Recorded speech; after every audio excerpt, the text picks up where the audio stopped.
Hey guys, how's it going? My name is Powertrain. Today we're playing little old-fashioned Gmod. Little old game. Most of you probably never heard of it before. Yeah. Let's see. Sorry, I had an update to OBS recently, and it broke a bunch of stuff. Like, apparently just as simple as the text for stream starting soon page there. Um, so I have to redo a bunch of stuff on OBS here. Hopefully it didn't break anything too badly that can't be fixed. Hopefully it's nothing too serious. Yada yada yada yada. I'm trying to set up the window for Garry's mod now. If we could. There we go. Alright.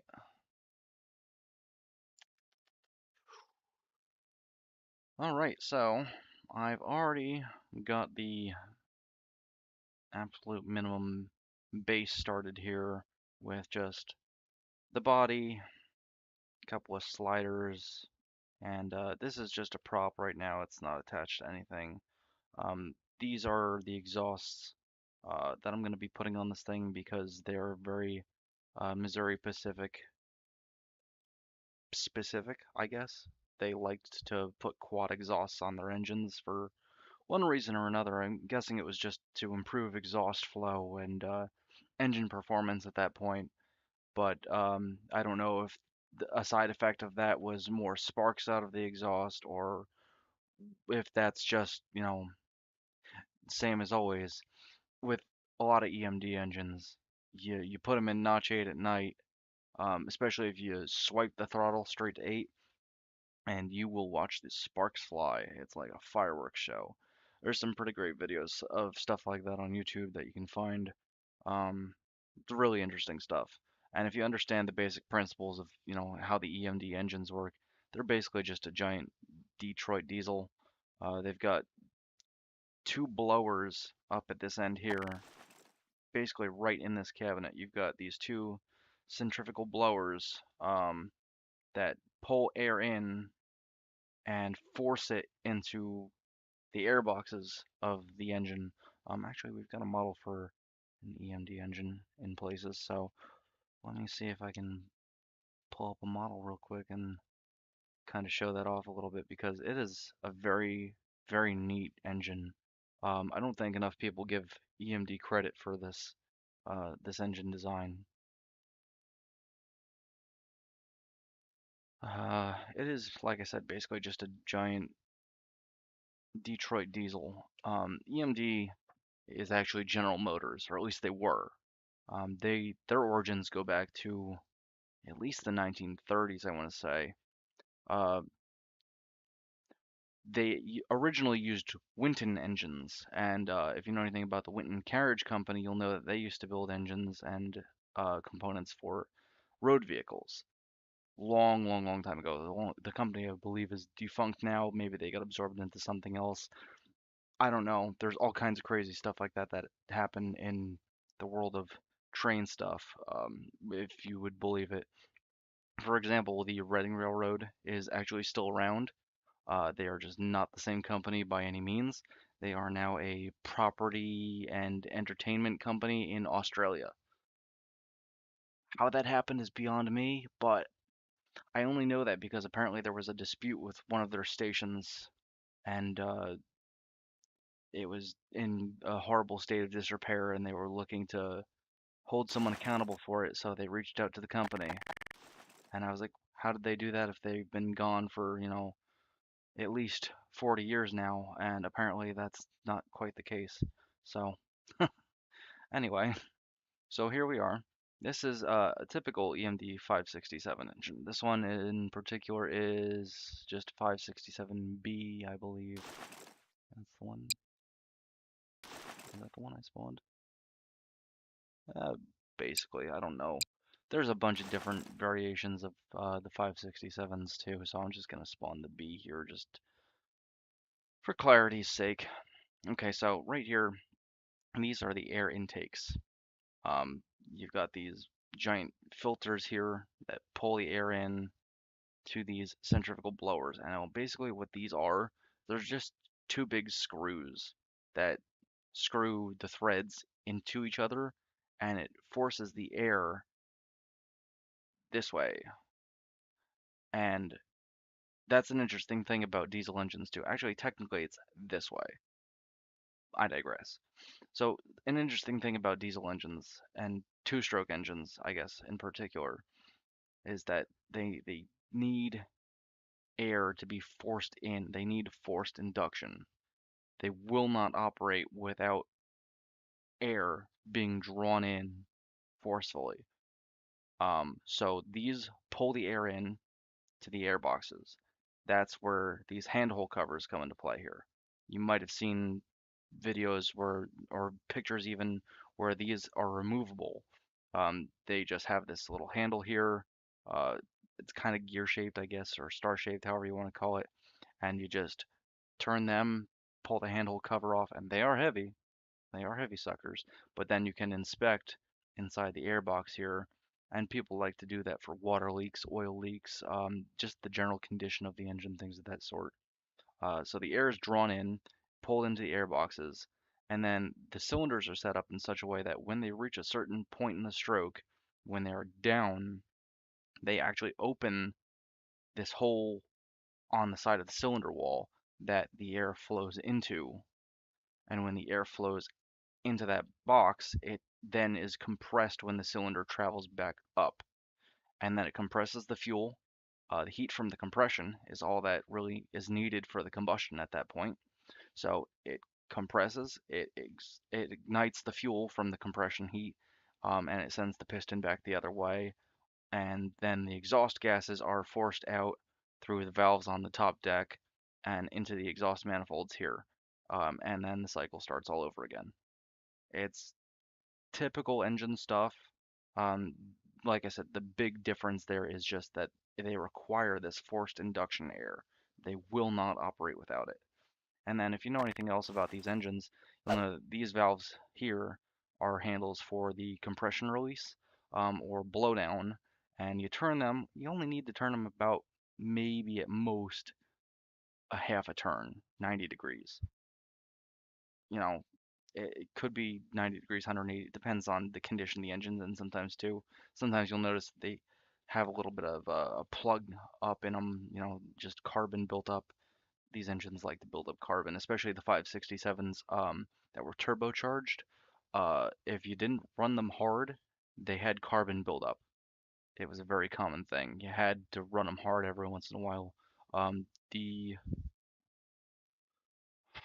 I want to say it's the North Carolina Transportation Museum has the Norfolk and Western GP30, and that thing they have to apply the independent brakes a little bit when they're running the engine, so it creates more of a bind. So they have to work the engine harder for that reason, so they don't get as much carbon buildup because rebuilding a turbocharger is expensive. You don't want to have to do that very often, or at all if possible. So you blow down the engine when you're starting it, because just the way these engines are, and EMD engines like to leak water sometimes too. If water gets into the exhaust from the nature of having to store something this big outside, you have an issue because it then makes its way back into the cylinders. And you don't want water in your cylinders because it doesn't compress. If you know anything about steam engines, you know that they have to open the cylinder cocks before they start moving. And it's the same concept here. Before they start the engine, they have to release that built up water and condensation. So they do that by opening these up a couple of times, just a quarter turn. You bar the engine over with, a literal bar that you put into holes on the generator, and then you pull. There are some that are automatic machines that do it, which is a very cool thing too. I think a lot of ships actually still use them, where it's a mechanical, automatic type of thing. Or in some cases, they just turn off the fuel pump and use the battery to turn the generator here into a motor, and it turns over the engine a few times.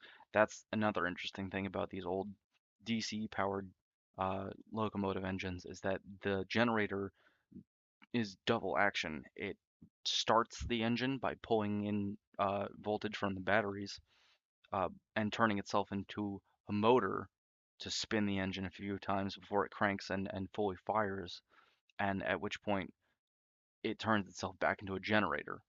So that's one of those things that I've just always loved. It's such a neat thing that nobody really thinks about or knows. Um, but yeah, so then from there, basically the rest of the engine works the way a normal engine would. You've got your governor here. You've got water pumps and oil pumps over here. Your oil strainer, um, and then underneath here you would have your whole valve train with your fuel rack, your intake and exhaust valves, and you can actually watch the rockers move up and down in there too, which is really cool. You just have to open this top hatch cover and it's just something is magical about that sometimes too, in my opinion. Just a very neat thing to sit there and watch. It's mesmerizing. I digress. We're here to build the EMD GP18. Now I'm going to pull up a little bit of information about it because I don't know a whole lot about the GP18 in particular. I did know a few things. Obviously, the model here is not, as you can see on the right-hand side there, it's not a GP18 model.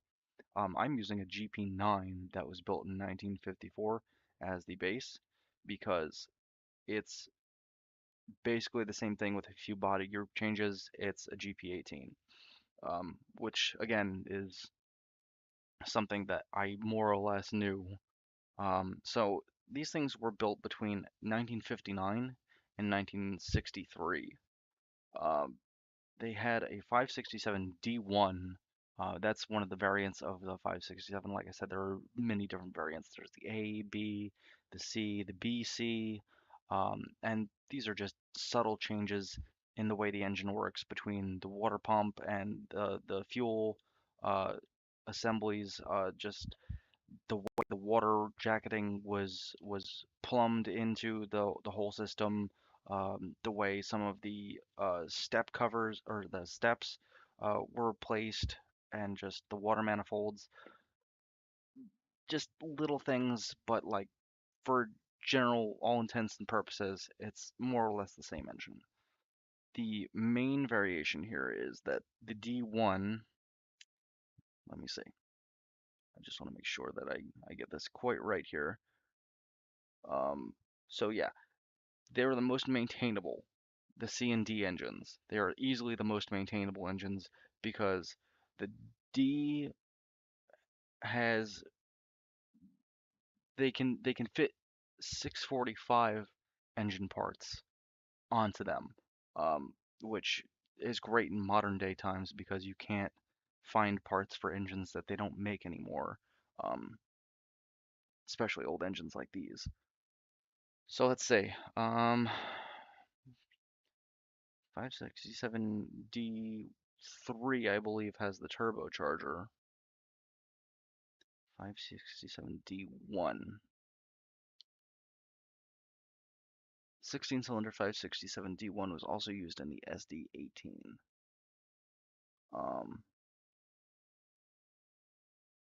Trying to think. I know there was something particular that was different about this.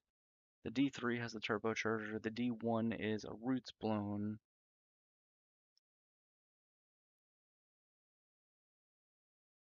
I mean, I thought this one website here showed the difference. Oh well. Anyway, it was just subtle maintenance differences, really. They were they were just improvements, subtle improvements they would make to the design over the years, and they would do that with all locomotive engine manufacturers that would do stuff like that. Um, Probably one of the fewest known and understood ones is the GE, the GE engines. I honestly, I'm hard pressed to find most websites that list the subtle variations in the 7FDL engine. They just say, oh, it has the 7FDL engine. Okay, which one? like this. Oh, it has the 567 engine. Okay, 567 D1, D3, the BC, the E, which was basically it was a 567 engine with 645 power assemblies. Basically just turns it into a 645. And by the way, if you don't know, the number variations on EMD engines are the amount of cubic inches of displacement per cylinder. So for the 567, for each cylinder, you've got 567 cubic inches of displacement per cylinder. So that's the amount of space that the cylinder takes up and the amount of space that it travels between in the cylinder wall. So I know I had found it somewhere. It's really, as I recall, not quite that impressive. Um, but if you multiply that by how many cylinders it has, so for example, 567 times 16 is 9,072 cubic inches um, of displacement. So that's like if you've got, your 3.4 liter Hemi, or whatever. I don't know car engines that well. Just for shits and giggles here, we're gonna put out that. But it's that same concept. Now, if we were gonna turn cubic inches into liters like that, 972 cubic inches in liters, that's 148.6 liters. So that is not the biggest engine by any means, but it's still pretty sizable. And that's the same concept with the 645 and the 710, all the way up to their newest model, which I don't even know if they're even bothering with it anymore, the 1010. It's I they went to a four-stroke design instead of the typical two-stroke design that EMD has been known for 100 years. I don't know. And it's having all sorts of issues. Surprise! Why do something new, why mess with a good thing? Don't fix what ain't broke, right? All right, well, anyway, we're gonna do, we're gonna make a new E2 here. And this is gonna be for, can you not? All the hollow details and the skin here. So let's say we're gonna name this, uh, Missouri Pacific EMD GP18. I feel like I misspelled that somewhere. Don't want to do that. I hate misspelling. I'm kind of a, you know, stickler for that sort of thing. Okay, let's see. Base, entity. Now that's going to make it so that I can wire this chip to the base to make it know that that model is the base prop. And then we're going to do truck F, entity, truck R, entity. Now, if I was just setting these up to be props only like that, if I was just going to hollow over them, I could do this, put brackets around them, and make it so that these are both entity props, and it'll recognize that, and instead of having to put the colon entity there twice. So now I'm gonna try this. You'll see it puts them there automatically.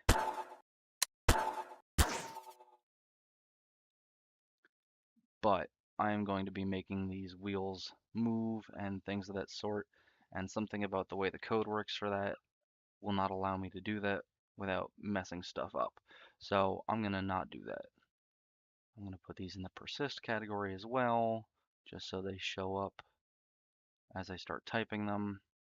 I find that comes in handy. Okay, now that. E equals entity. That makes it so that this recognizes this as, it'll refer to this as the chip, which will be this. This is the chip, which it will recognize as E within the code. This is the base prop, which it will recognize as base in the code. Truck F, truck R. Now, when I want to make something show up over these, like the trucks that I'm trying to do, which will be the Blombergs, the Blomberg B, now it will recognize that. Jeepers. Jeepers indeed. How you doing, Spudstered? Sorry if I didn't see that right away. There's a lot more to this whole streaming thing than I give myself credit for sometimes. So I've got a screen here, a screen right here, and the preview blocks out the chat most of the time. I've really got to see if I can find a good way to make that give me some sort of notification sounds. I don't know why it doesn't by default, like, everything else on the planet, but not my choice. Anyway, alright, now for the holo code, I'm going to do if first bar dupe finished.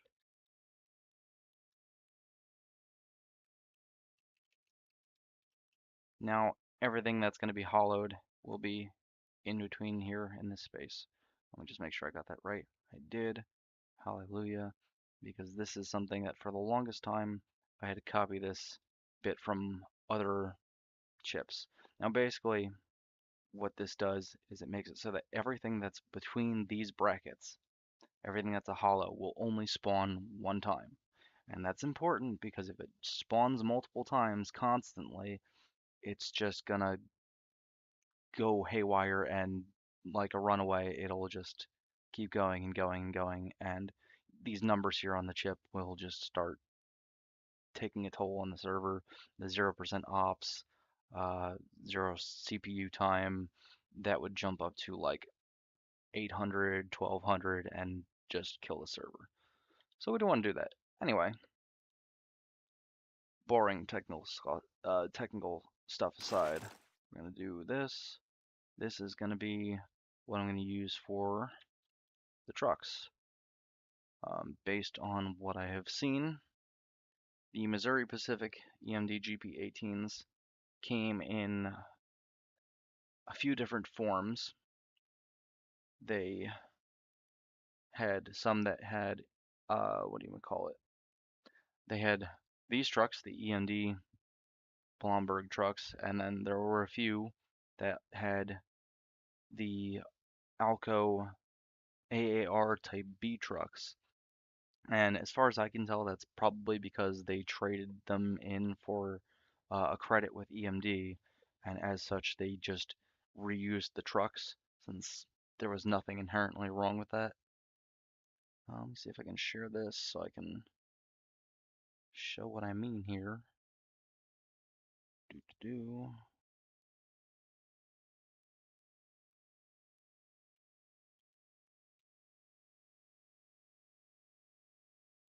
There we go. So these are the Blomberg trucks on this one, and you can see it's got the 4 exhaust stacks at the top. It's got the tall exhausts rather than these here, which are short with the spark arresters on them. But I like the way these look with the Blomberg trucks, quad exhausts, and just that touch of Missouri Pacific with the spark arrestor. So I was going off on a tangent there. I just realized I never really went into too much detail about the GP18 here. So they resembled their predecessors, the GP7, the GP9. Like I said, I used a GP9 model here as the base because it's practically the same thing with a few different changes to the body groups. And I can prove that here by spawning the GP9 model that I used as a base by default. Let's see, the 1957 Lonos, 1954 Lonos is the one I used. I don't know if there's really that much of a difference there. I'm almost thinking maybe I should switch because 59, 63. I don't know if there's any that quite fit the bill for that. 57 Lonas is the closest I got. Whatever. I'm pretty sure these, if I'm not mistaken, all have the same body group still. Maybe some slight variations in things, but anyway.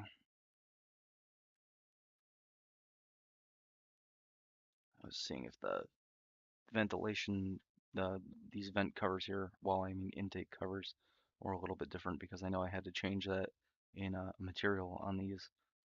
Anyway, so yeah, by default, it has these 4 radiator fans.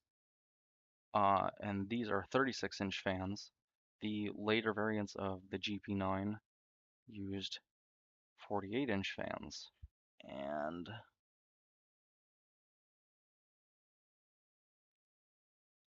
like this. So, as you can see, that's practically the same. So, as far as I can tell, the grating over the vent here, or the exhaust, or air intake here, and the radiator vents here, as far as I could tell, this style was used more so than this crosshatch, like chicken wire style. Um, there's a few variants that have, I think, different ventilation too, but I'm not 100% sure on that. I feel like there might be one that has dual vents here on the rear by where the air compressor would be. Still not 100% sure on that. I haven't found any clarification on that, but I also haven't found anything that says otherwise, so basically that's the main difference here. As you can see, it's basically already looking a lot like a GP9 or a GP18, either one. There were some engines that were rebuilt in the Paducah shops. Don't believe the GP18s were ever like that, but there were the GP8, which was a rebuilt GP9, but I mean, it's a very similar concept here. Anyway, let's just get back to the building here because I am rattling on and rattling on, and we're not getting any work done here. And we're going to need to start getting some work done here if we're going to make any kind of progress on this thing. So let's see. What am I going to do here? We're going to make A equals 0.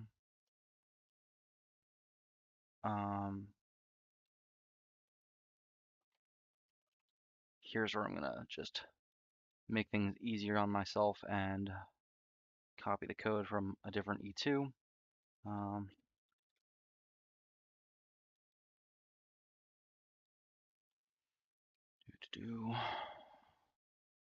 We're just going to take this. And actually, you know what? I'm going to take all of this too because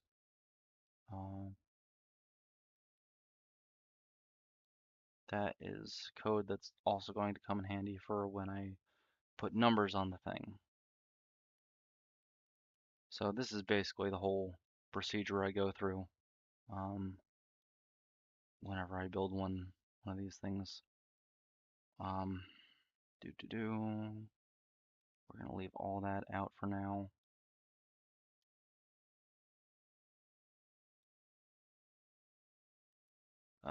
Shoot. Okay, we're going to have to change this to, let's change this to GP18, right? Why not? That way it'll recognize GP18 as the base prop in the code here. Okay,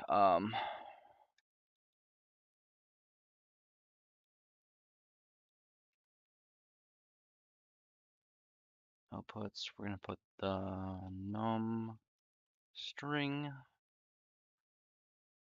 There we go, and that is, excuse me. That is something we'll get into later. No, still not going to cooperate with me there. Okay. We're just going to do that. There we go. Okay, now.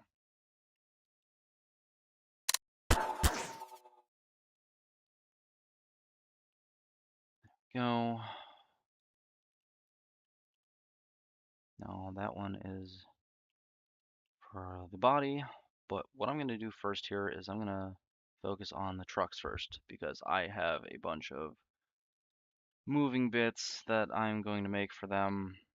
And I want this to be up the top because otherwise I have to either number all of these instead of just putting this plus plus code there, which just takes the last one and adds one to it automatically. And that's a pain in the butt to do. Or I have to remember or count which number it is in the sequence, and I don't feel like doing that.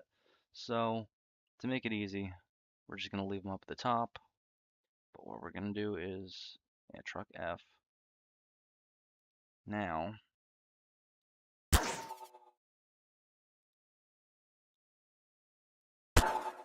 why you no spawn? Oh, because I didn't put the model there. I'm a dummy. Copy model, put it there. Bada bing, bada boom. Now, this is usually about 12 up, if I'm not mistaken. Actually, maybe it's more for these.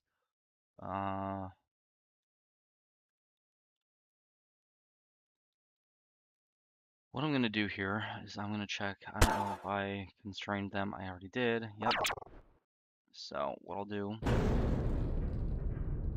big slamma-jamma, onto the rails, onto the rails.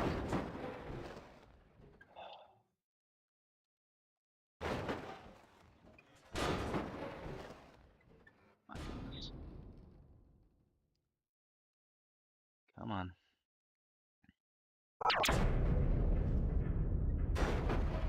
The things I go through.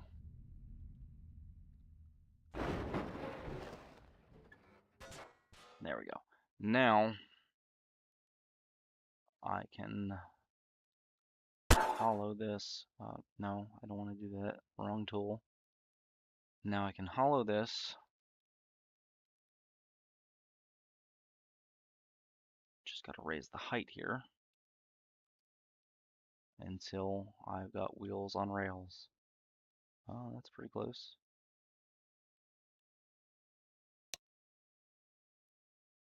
Yeah, that looks good enough for me. Now, clearly I messed up a little bit when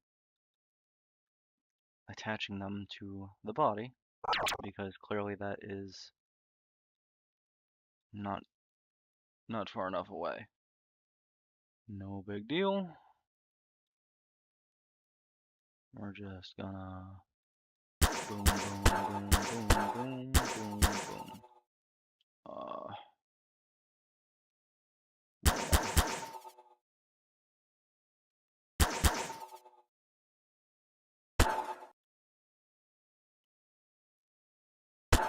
That ought to do it.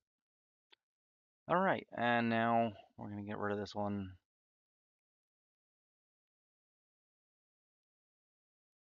Gonna center that. Now what I'm gonna do here is I'm gonna flip it over the model with precision alignment mirror, which is my best friend.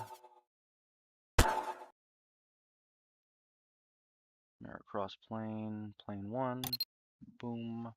Alright, now I'm just gonna make sure that's still lined up with the frame as it should be. Looks good to me. Now I'll have to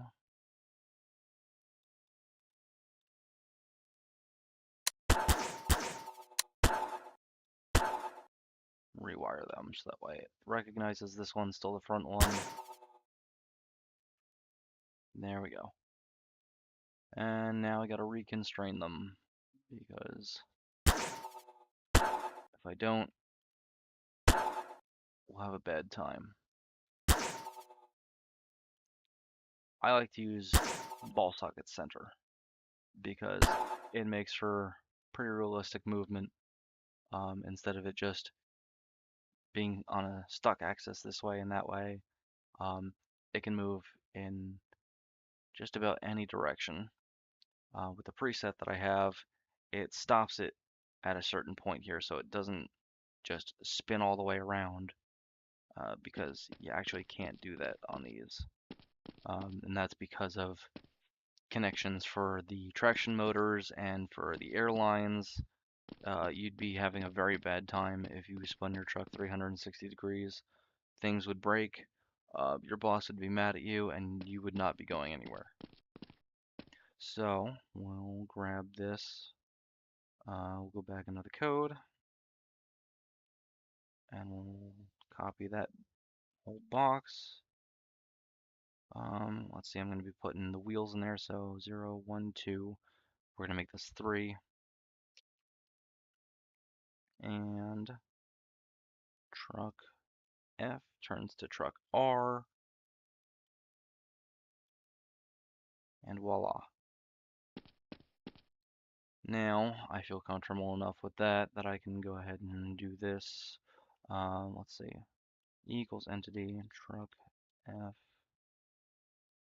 set alpha 0.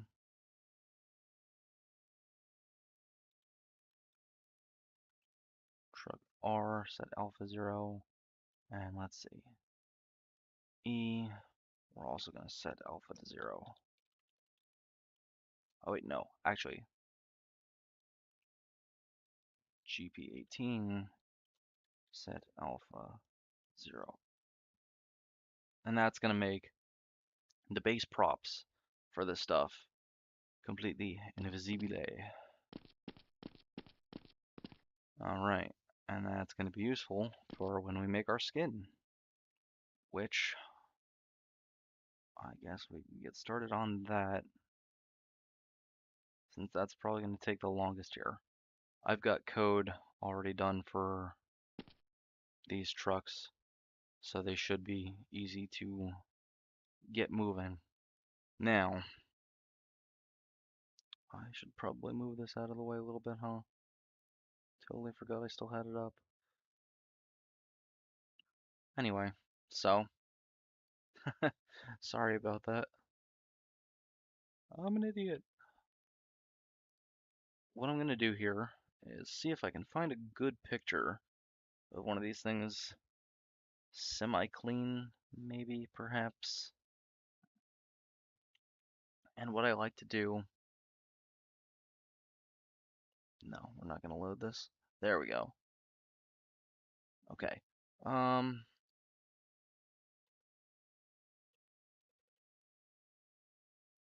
me add another thing here.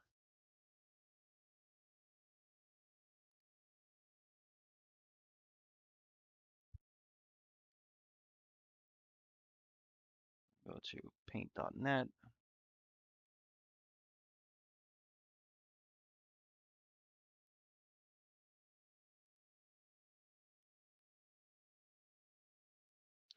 There we go.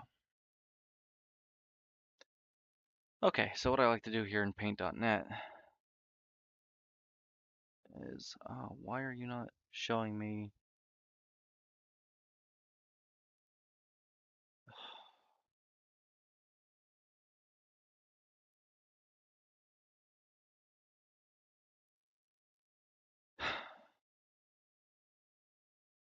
Come on now, man. Admittedly, I don't know a whole lot about OBS and its inner machinations, so I'm still learning here. Bear with me. There we go. That works. Okay.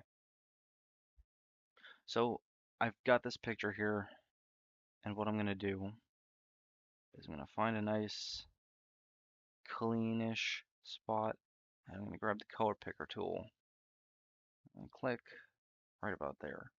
And now I've got, on my bottom left here, it looks like it's not showing it here, but I've got a window here that shows me the color and the color vector.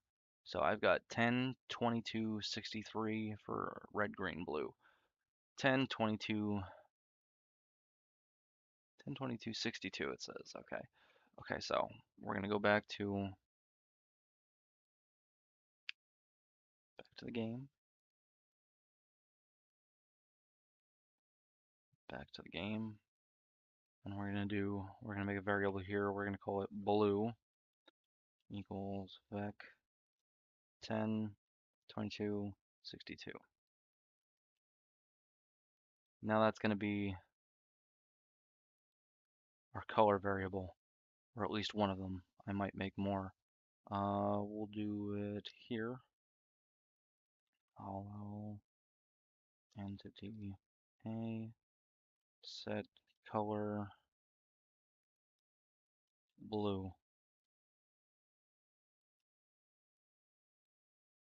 No, I did that wrong. There we go. There we go. That's our main blue color now. And that looks pretty good to me. I'd say that looks accurate enough to the picture. All right. Now, fortunately, this is a pretty simple skin. I think I should be able to do the little stripes on the front and the rear with just a logo. I'm pretty sure I have those stripes in particular in a pack somewhere. I just have to find them. I feel like I remembered seeing them in the original Bobsters pack forever and a year ago. I know some of that stuff has been moved. Shoot.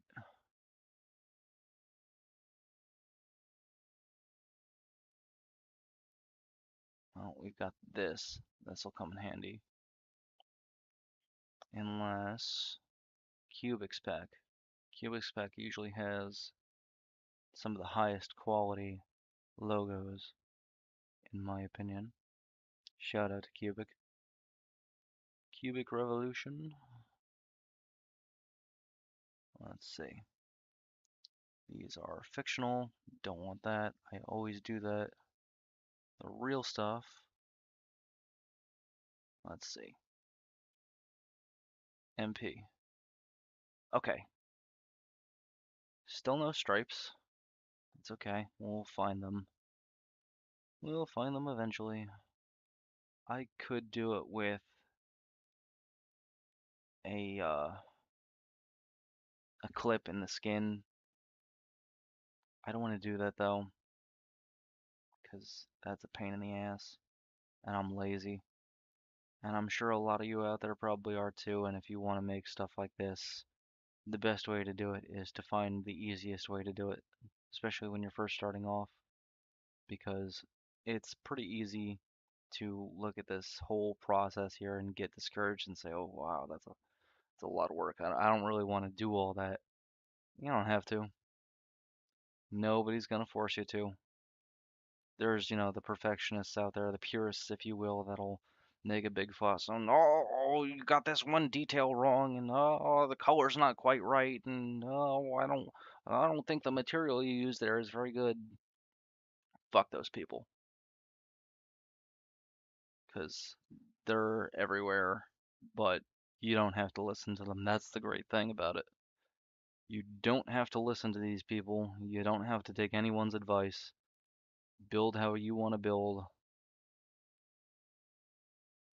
No one can stop you. Even if you want to use ridiculous stuff on your build, no one can stop you. Oh, right, I forgot. I have to change the body groups on the hollow model now too. But that's why I went and I did them on the actual physical model here, because now I have a point of reference. Um, for example, this one here, the phase, is, I believe that's going to be hollow body group 1, 2.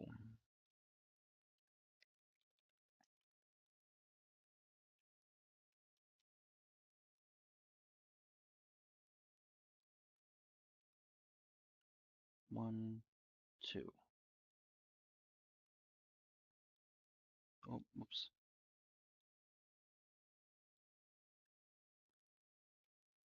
Honestly, I'm not sure what exactly that even changed. I'm not gonna lie. But I also did the same thing with the materials and the sub-materials, again for the same reason. So, 2, 3, 4, 5, 6, 7. 7 is 2.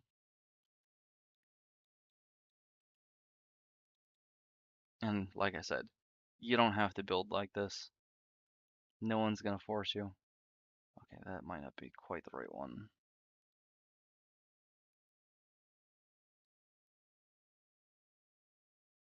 I feel like the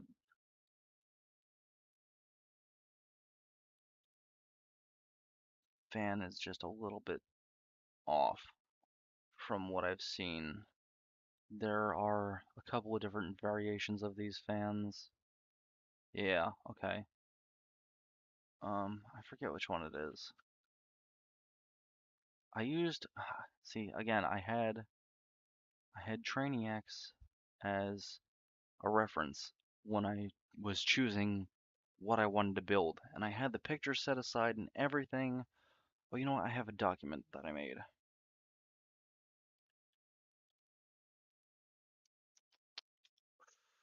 Here we go.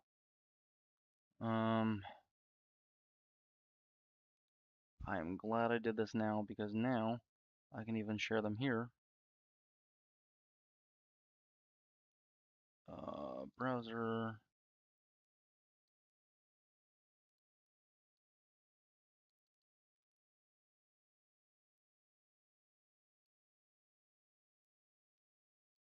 All right. So these are the pictures that I was using as reference for when I wanted to build this. When I was deciding that, I was like, I should find some good pictures or something maybe, just to have on hand because I'm probably gonna need them. And I was like, well, what better place to find the exact details if you're gonna go for that sort of, you know, that sort of thing here.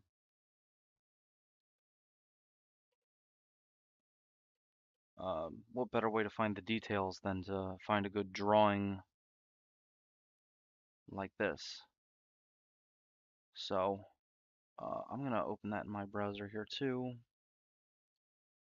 so I can have a nice big image of it. Yeah, see? At the very top there, those fans, they look a little flat. They look taller and flatter to me.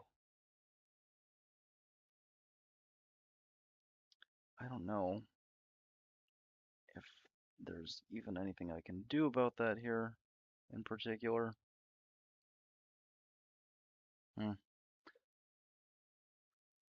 Um, Let me go back and grab the default model here. 1954 low nose is the one that I have for the base model, so let's spawn that one out. There we go. All right. Just so I can have the point of reference again, fans that I had here were these. They are good and flat. Okay. So yeah, that's okay. That is right then. Because the other ones, they have got a rounded top, if you've noticed. Um, Boy, it would help if I could see. Yeah, there we go. They've got that little button top there.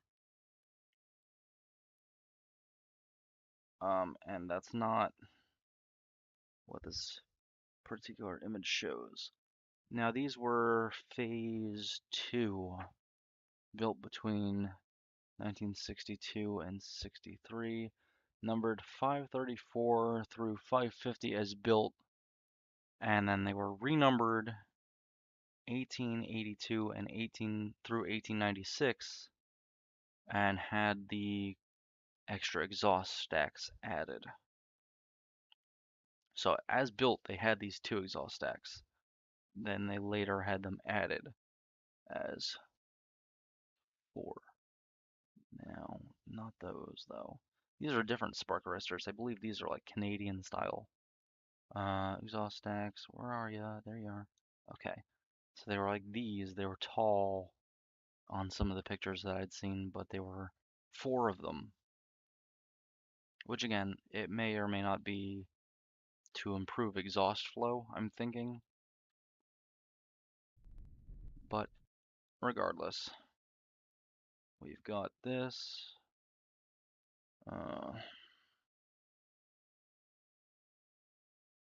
Exhaust stacks I have set to none though, because I'm adding that model since it's not part of the original here. I'm just going to throw that on there. Exhaust stacks, dynamic brakes, none.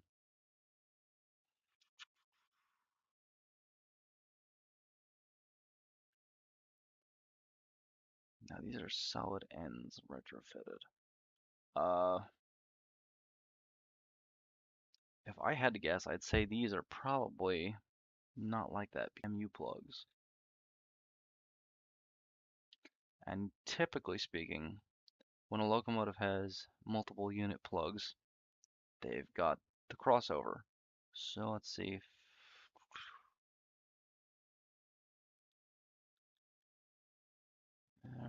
There's that crossover. But they've got those weird bolts underneath the stanchions. I don't see that on these anywhere on the drawing. So as such, I'm gonna trust the reference. There we go. Yep. Handrails. And that goes for all of them too. That's good. Okay. Again, I don't think I set that here either. That's probably not a detail I even noticed originally. Weird thing. Anyway, MU tall. Let's see, so this is battery box doors are the same, fans, and exhaust stacks. So that would be 9 for the exhaust stacks, I believe, to set them to yeeted. Oh no, that's dynamic brakes. Whoops.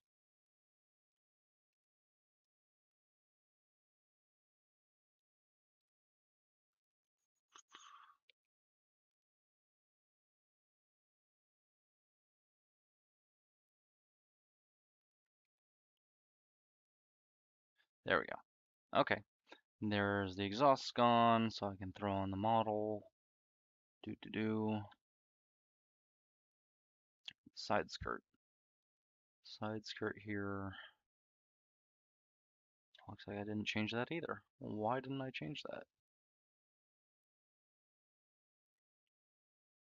Again, this is how I go through the procedure though of figuring out what's what with these things.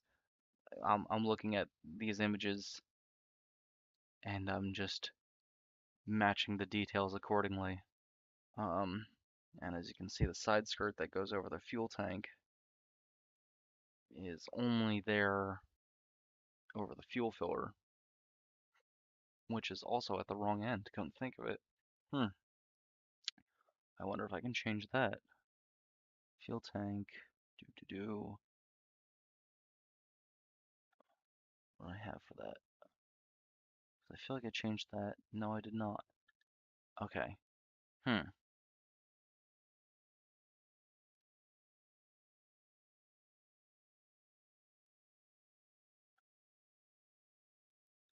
Okay.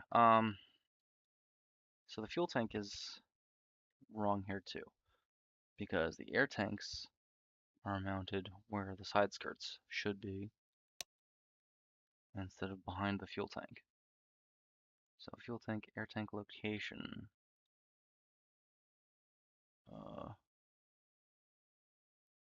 Roof? No. I guess none. I guess I'm gonna have to add them manually then, because unless there's a fuel tank body group that changes it. You know what? I bet that's it. I bet I just have to change that back. You'll have to forgive me, I'm not quite at my best today. Sleep has not been my friend as of late. Okay, no. Hmm, what to do then?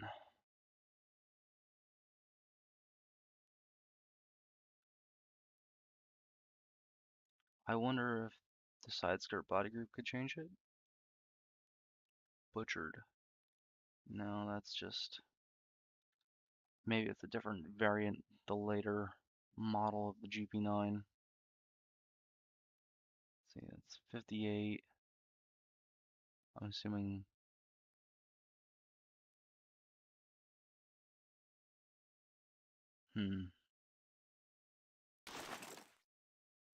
this is the latest it gets here, so let's see. Can I change it to a low nose variant?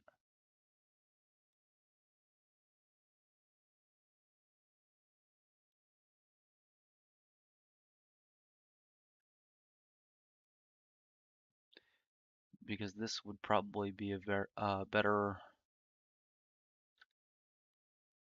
model to use anyway if I can. Um, uh,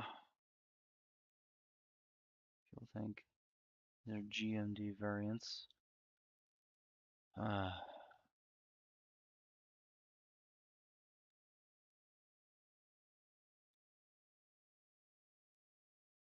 tank's nose.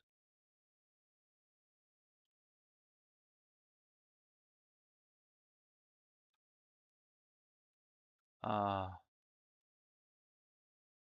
what the hell? I have never seen anything like that before. Huh. Okay. I'm sure that was a thing. That's wacky. That is very, very wacky.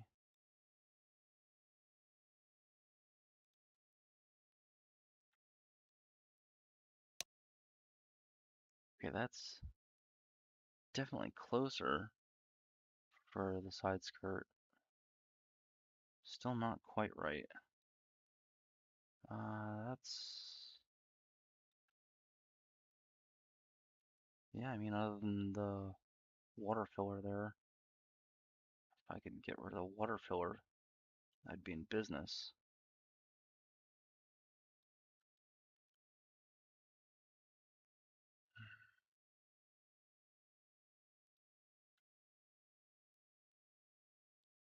Shoot.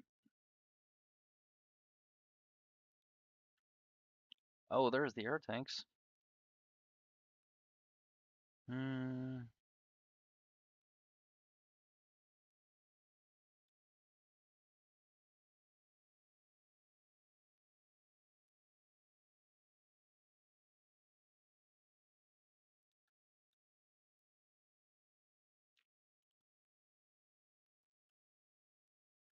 Man, this is just, it's a maze sometimes to find exactly where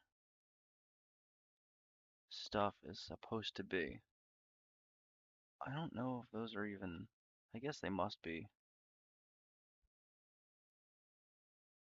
It's amazing to me how these things have these quad air tanks instead of just the standard dual ones. So I guess maybe that's why. Side skirt, right? Yeah, okay, that's all that does. Hmm. Wow, that has quickly derailed everything here. No pun intended, but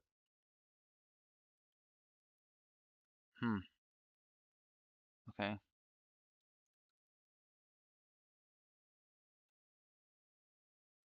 That is gonna make things just a little bit more complicated here. I like to make things as realistic as possible as close as I can get. That's why.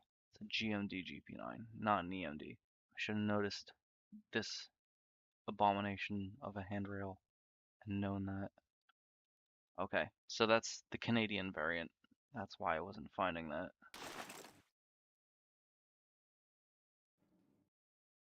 I really didn't realize they were making them that much later in Canada. Okay, so hmm, that might just be one of those things then where I'm gonna have to just look the other way on it because if it ain't gonna happen, it ain't gonna happen.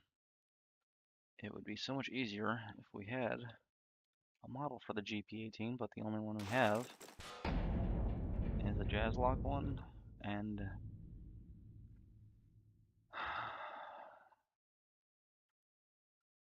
I mean, I don't know. I like Jazzlock stuff, don't get me wrong. I just don't, I don't know, I don't feel like messing with it right now because there's certain special E2s you have to use for them. So let's see.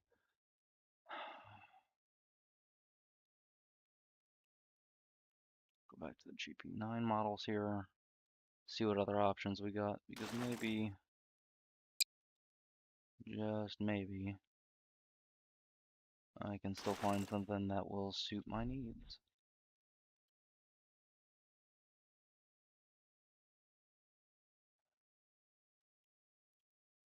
Because I don't think I have anything else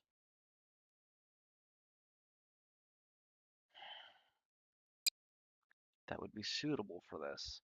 Either is the GP15, but this thing's, again, a whole different beast, and the radiators for this are very different too. Just a whole bunch of different stuff. I don't know what to do. Because the fuel tank and the frame here are like perfect. But then the intakes and just about everything else are not. I wonder if I could find GP38. There's somebody who made, let's see, maybe this frame will do. Oh, no. So it's not the frame that's really the issue. Okay, maybe I can use these. The fuel tank.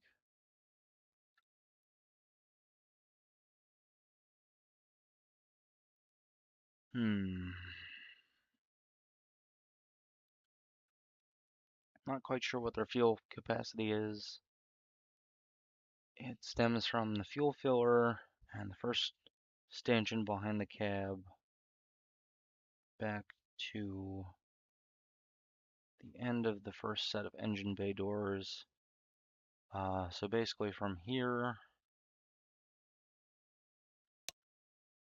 to here-ish.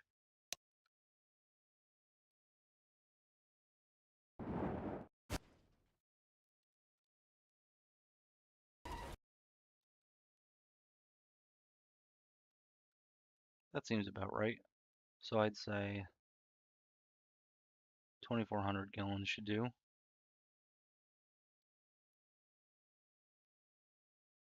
And now piping phase, I think that's for phase 2 stuff. Well, actually, I guess it wouldn't matter for this.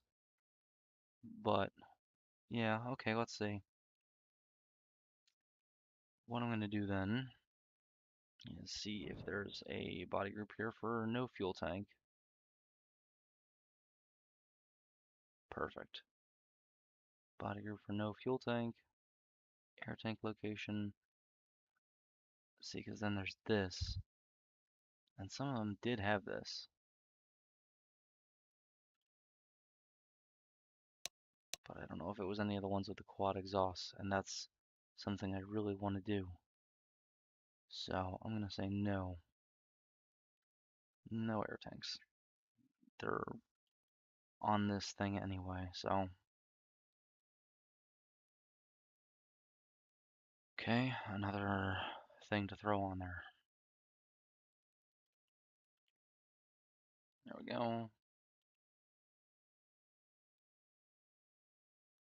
And then I guess I'll do the exhausts while I'm here too.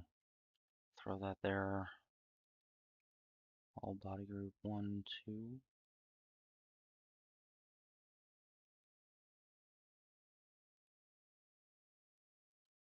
I think that's the only one I changed, right? Okay, 2, 2.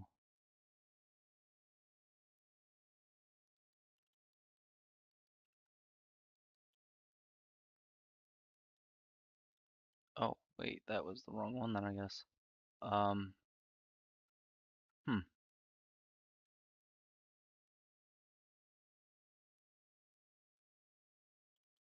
Okay, well, I do have to change the side skirts too.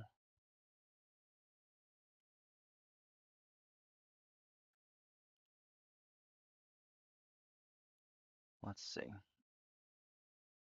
Do I just change it to none?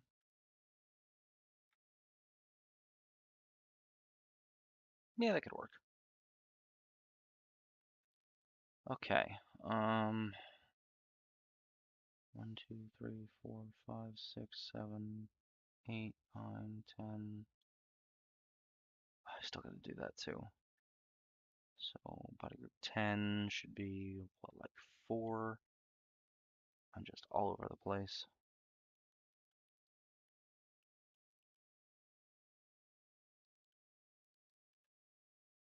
10, 4. Oh wait, that's for the wrong thingy.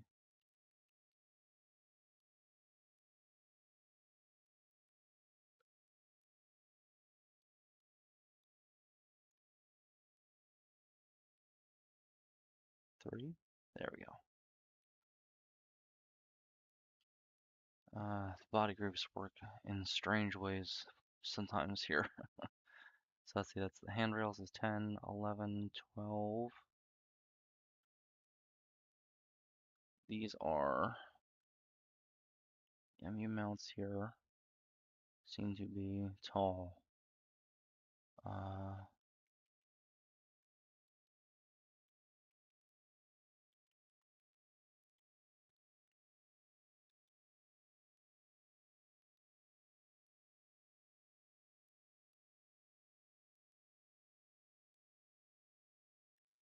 I don't know if it's single or double. Probably single. I don't think they had the requirement for the dummy plug in place yet when this was built. I don't know when that actually got put into place. But they made it so that you had to have 2 MU sockets at the rear and the front. One was a dummy so that you would plug the other end of the MU cable into it so that it's not sending voltage to nothing and or to another plug, I guess, or just, generally speaking, so that it's a place to store it. You don't want to have that hanging out all over the place and have it get broken or damaged.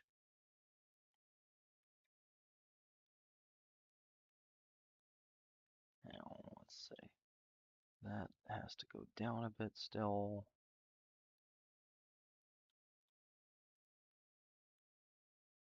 That ought to do. All right, now I got to change the fuel tank.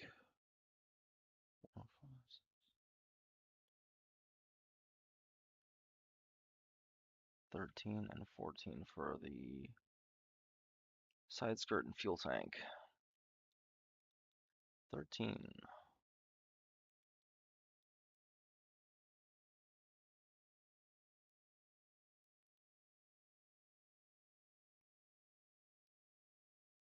Maybe it's 14.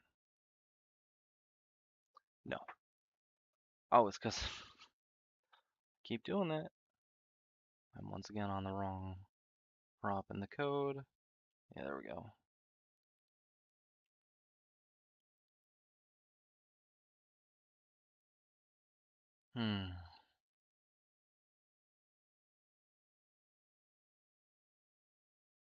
Suppose I could leave it like that even.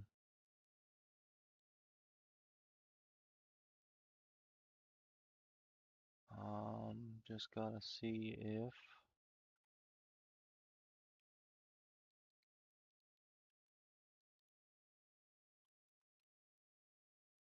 for the fuel tank. Let me get rid of this real quick just so I can make sure that I'm actually getting rid of it. There we go.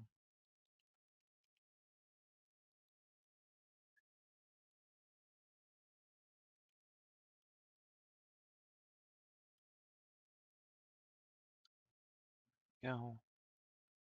Now I can do that. Uncomment this.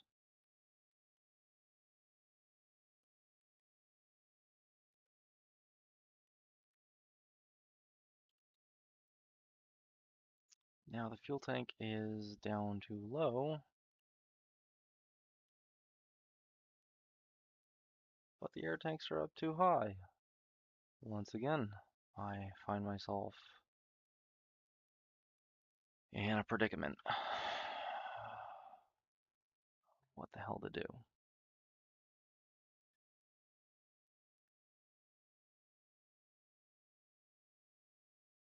Is there a way for me to...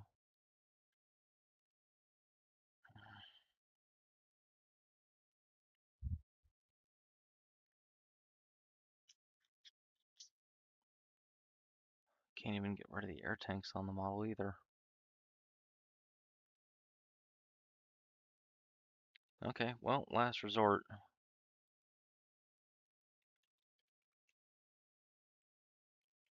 Fuel. I know that there's...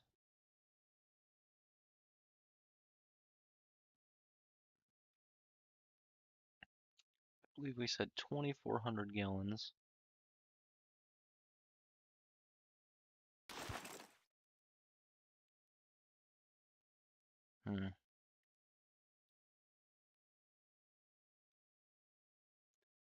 That's not quite 22 or 2,400, but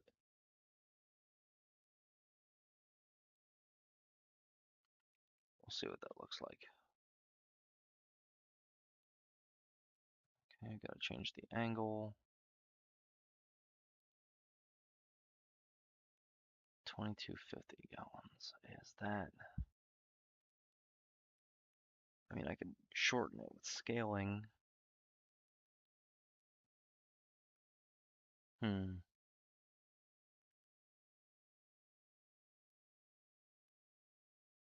I'm just torn. 2,350. Yeah, because it looks too long now.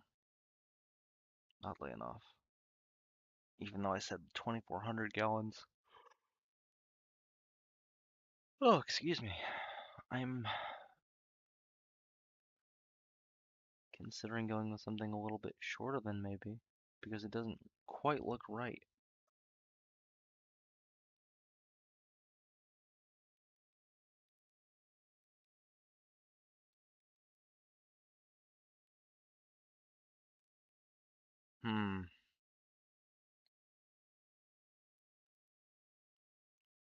Now it's too small. Uh,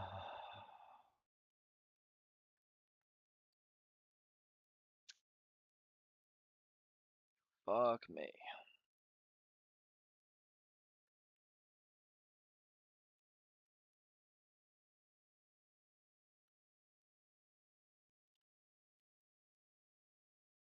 Starting to think this is a bad idea.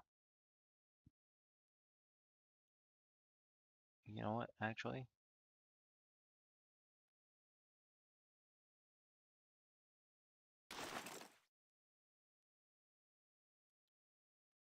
Maybe.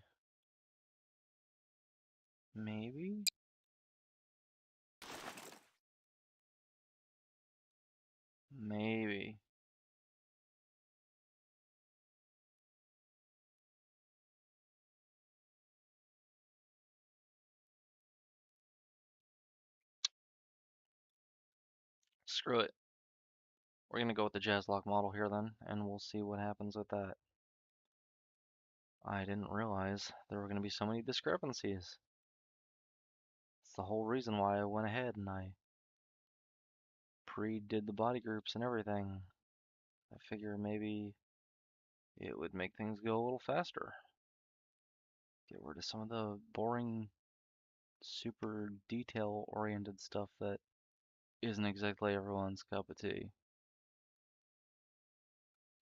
Look how that went out for me. What is up with the frickin' scale here, though? Is that really? Holy Christ.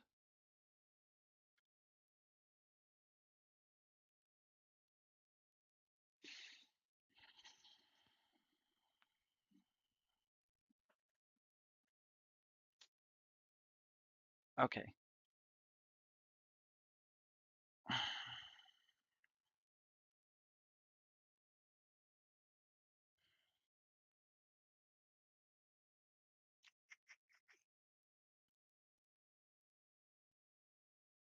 Kind of running out of ideas here.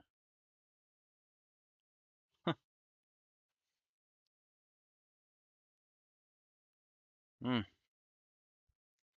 Well, sucks. That really sucks. I'm. Well, now what? Kind of thinking about. I don't know. Part of me wants to scrap the idea, scrap the whole engine, do something different instead. But I guess I could just.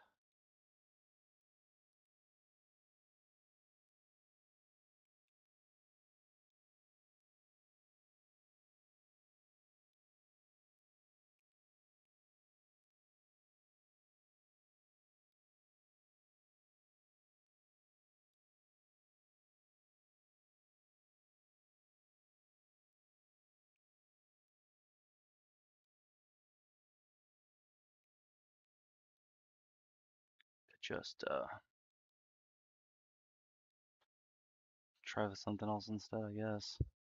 Just keep it not right, but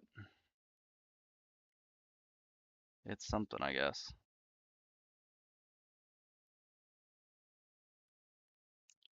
Well, I'm gonna take a quick step away here to just think about this, cause need a quick moment here. All right, there we go. Be right back.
Okay, I'm back. I'm still not quite sure what to do here.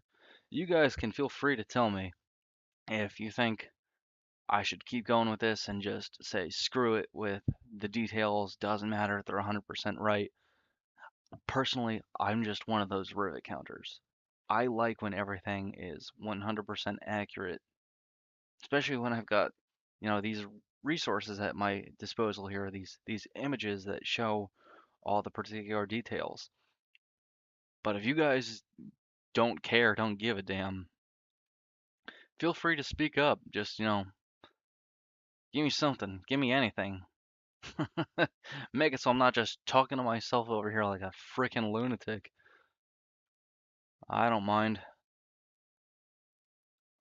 even if I am a little bit crazy, you know. I'll admit to that. I spend my time sitting here building fucking trains in Garry's mod and down to the minutest details, so can't be 100% sane and do that, in my opinion.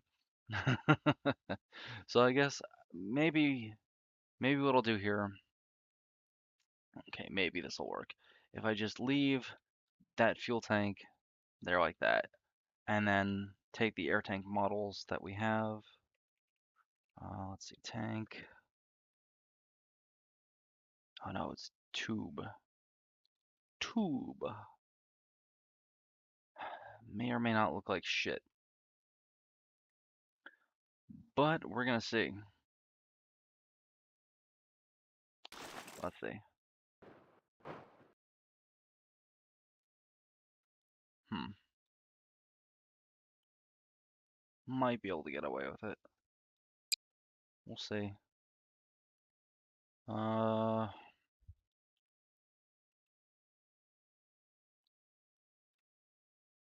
Wrong thing. Son of a bitch. Right, because I deleted it. Okay. Man, why has shit not been working out for me lately, man? I did all the research, I promise. I went and I looked everything up. The one detail I didn't fucking account for. Okay, let's make this too. We'll make a black color variable.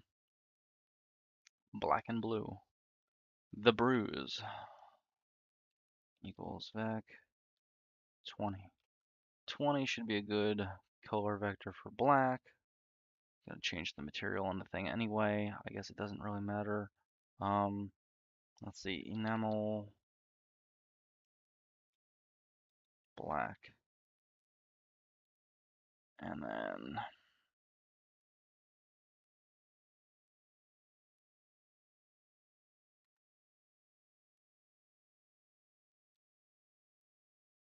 just gotta make this thing jut out to the side now. Yeah, I'm gonna have to scale it, that's for sure. This is an old model. I figured as much. Do that. Hollow, scale, A, vec, 0.8. Let's say.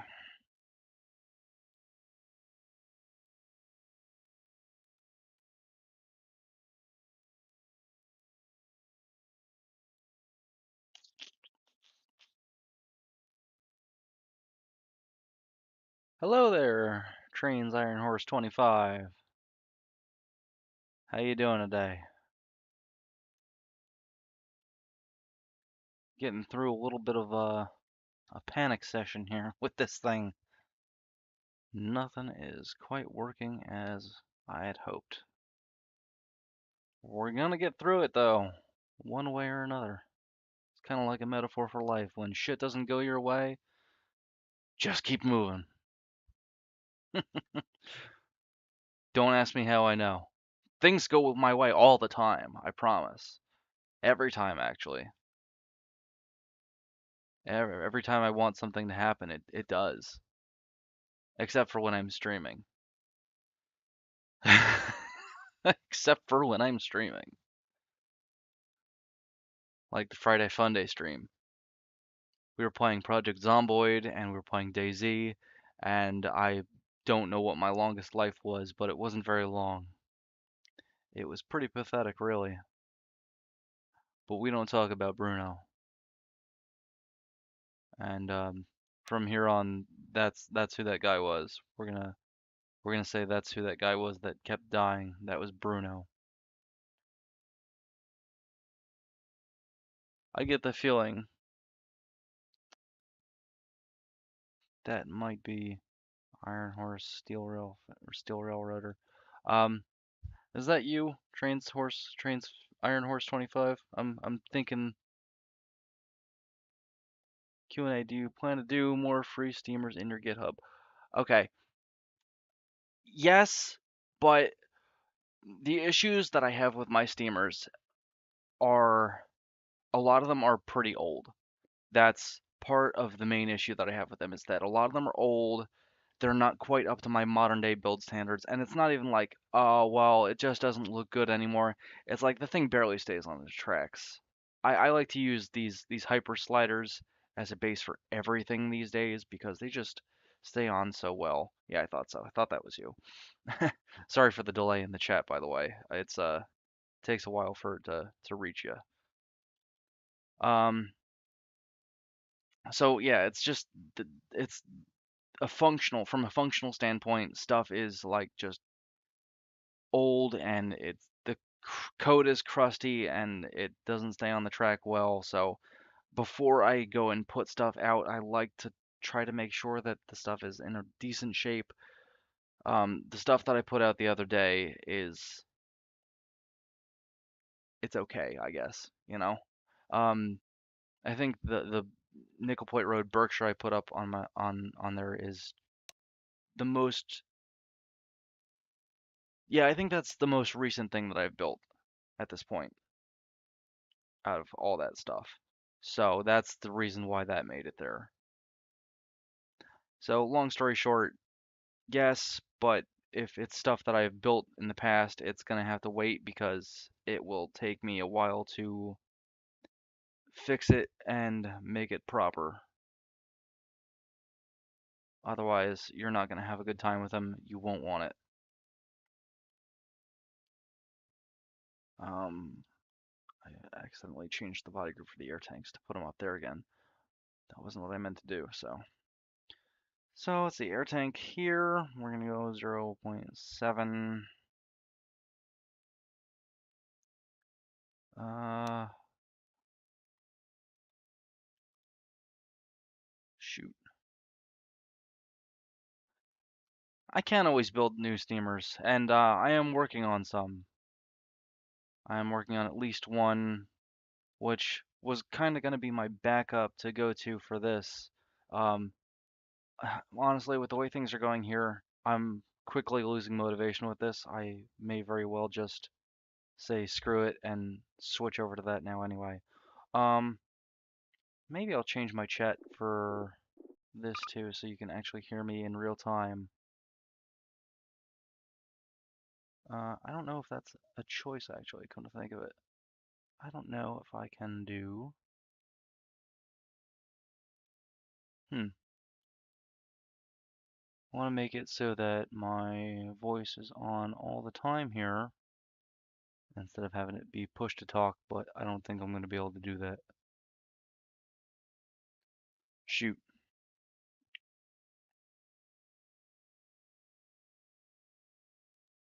Well, I might have to change the audio here. Um, do do do do.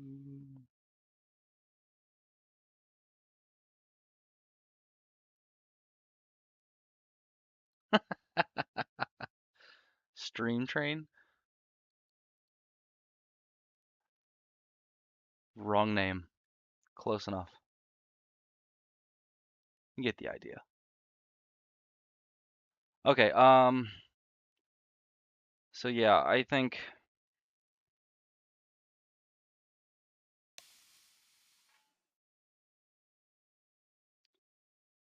Yeah, this thing I built.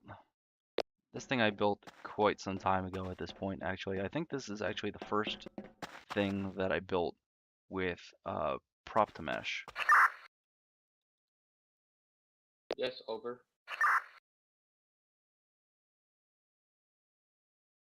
I think it's prop to mesh.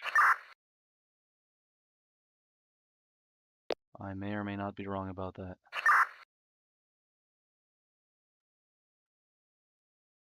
And knowing me, if it is prop to mesh, the chip would be somewhere here on the base plate, like in the center.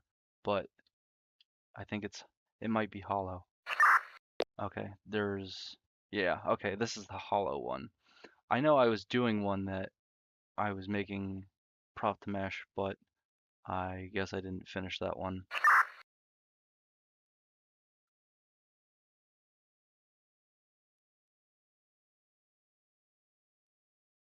Still pretty proud of the cab on this one though. This is the first one that I actually went and tried to make the cab with.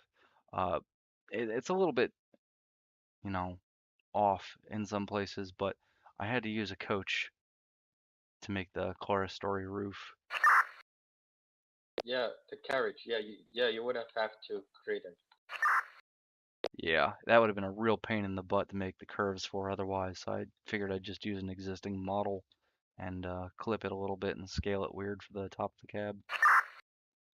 But it works. If it ain't broke, don't fix it, right?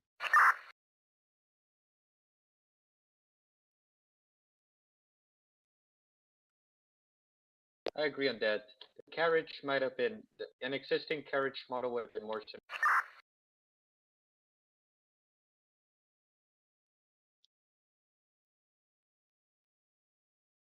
Yeah, But this yeah, was if it another ain't thing broke. that, sorry.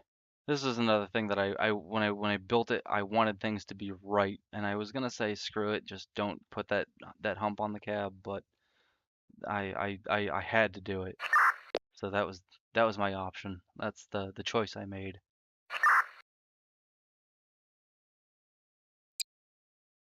Yeah, we're gonna say screw it to this thing. We're gonna go and we're gonna build the steamer that I've been working on for a while here.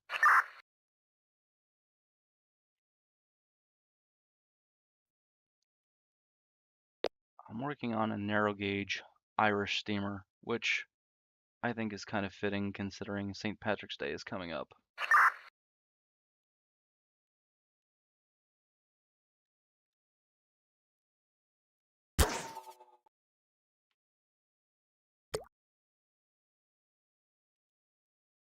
This one holds a special place in my heart. I used to volunteer at the Pine Creek Railroad Museum in New Jersey, and it's the home of this thing right now. This is the Cavan and Leitrim Lady Edith, the number 3. They had 8 of these. They were built by Robert Louis Stevenson Company in 1887. They are 3-foot narrow gauge, which is there's not much of that stuff left in Ireland. But yeah, this was built for use in Ireland at some point in the 1980s, I believe. Oh, no, 1950s. There was a New York businessman named Edgar Mead who went and bought this one from Ireland when they were retiring them all, and it was shipped over to the United States on a ship with a few different pieces of rolling stock. I believe there's a freight wagon and uh, a carriage or two for coaches, a bunch of spare parts, and it ran in New Jersey for a few years, actually until about the mid 90s, if I'm not mistaken. And then there were some changes in the way things have to be for safety standards. And the firebox and boiler, if I'm not mistaken, on this engine are copper, and the New Jersey State Boiler Inspector came and took one look at it and said, yeah, no. So it will probably never run in the United States again. It's been trying to be sent back to County Cavan for, uh, or sorry, County Clare for the West Clare Railway, which is what's left of the Cavan and Leitrim, if I'm not mistaken. And they're trying to send it back there, but the main issue is the United States taxman wants a cut of the money, So there's a repatriation tax basically that they've put on the thing, and it's not probably going to happen like that. They don't exactly want to spend that money, and I don't blame them one bit. Um, but I do believe that Lady Edith belongs back in Ireland. That's just me personally. But we're gonna Yeah, get the back tax to man. building this thing, I guess. I had a feeling about that. Tax man, nah. That's some information that I actually had only just stumbled upon yesterday. For the longest time, I wasn't really quite sure why this engine hadn't just been sent back already because Jim LeBrant, the CMO of Pine Creek Railroad, has been in contact with the Whelans over at the Cavan and Leitrim, but they don't. I'm not sure what the end result was. The last I heard from Jim that they lost contact with them. But I found an article in UK Steam Railway yesterday, which is a magazine. I found an excerpt from an article that said that that's the reason why it hasn't been sent back yet, because they're trying to appeal to not have to pay that tax. And I found another Supreme Court case that says that uh, that has been basically you're not going to appeal it from the looks of things. It was an entirely different, unrelated case where there was a business having some tax issues, and they tried to appeal the repatriation value added tax, and the tax man said no. So it's probably not going to be appealed, but you never know. It's a different circumstance. Maybe it will. Roger that.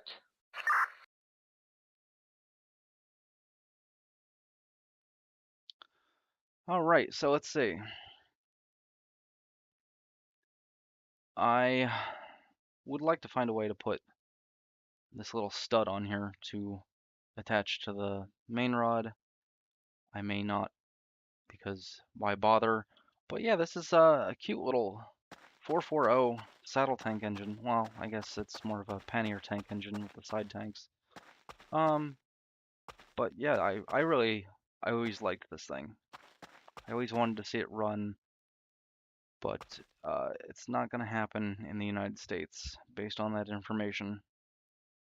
So let's say I've basically finished with the main frame of it. The details are yet to be put on, so I think I'm going to start with that then. We're going to go and put on the couplers. We've got the chopper. This is the closest thing we have to the proper coupler model here. So we're going to put this on. Again, I am hollowing stuff because this is just the way I like to do things, with precision being one of my favorite words. Accuracy and precision. Fuck you. Bot chat. Anyway.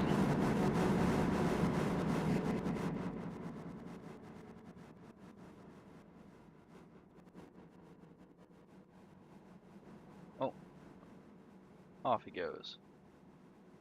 And he's derailed. The joys of Garry's Mod.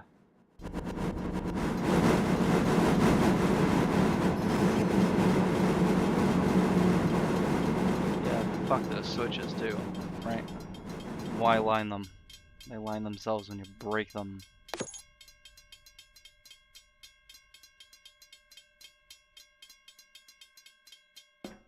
Ay, ay, ay.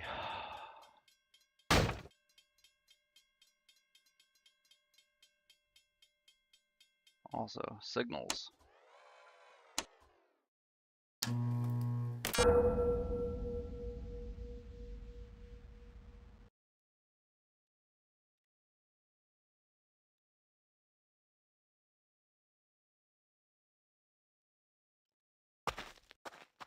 Alright, anywhoozle, what's it?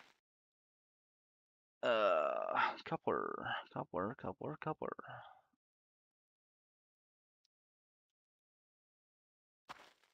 There you are. Peeking out a little bit there.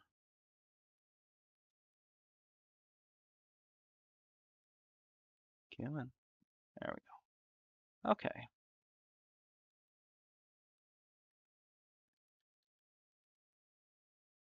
Change that material there so that it matches the buffer beam base here. I always thought it was interesting that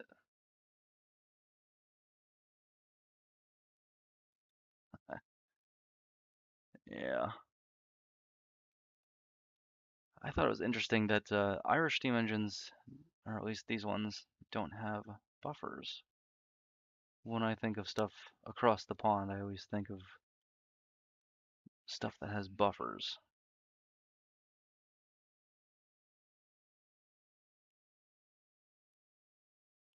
Yeah, well, you got to bring up this menu. You got to bring up the you got to bring up the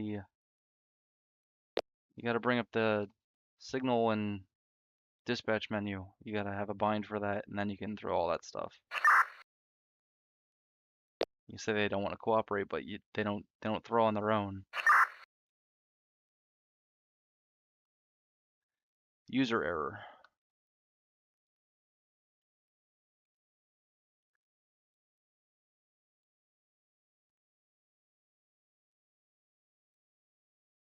Yeah, roger that, over.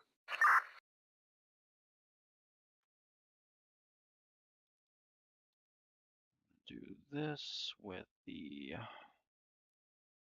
come on, shopper, show up. There we go. All right. Uh, and I'm gonna put the chains on separately because why not? And I know this one isn't 100% accurate with the placement here of this main beam, but you know what? It was such a pain in the butt that I'm just kind of sticking with it the way it is.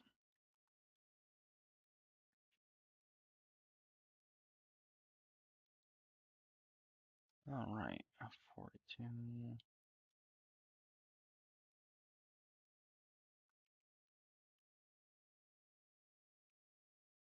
Oh, well,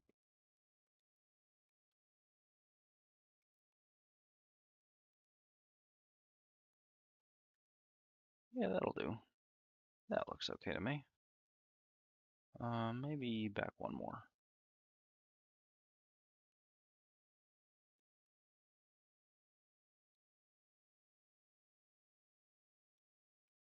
61.5 on the back one then. And yeah, that looks okay for what it is. Kind of considering scaling it a little bit here, or maybe just 0.8.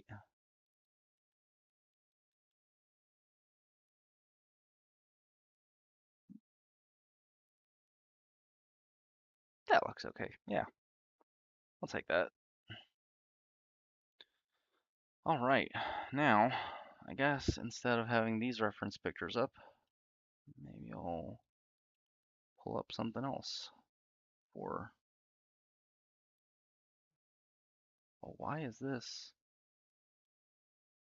Really? Download PDF? No.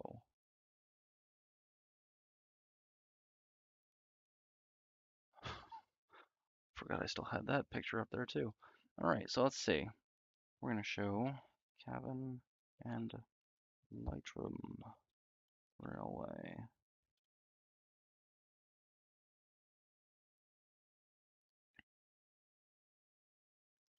Now, this is the other engine that they have still running.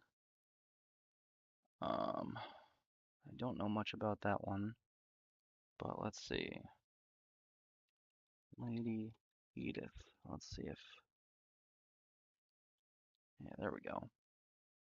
This is the picture I'm using for my blueprint right here, which is for an AccuCraft model, which I would really like to have.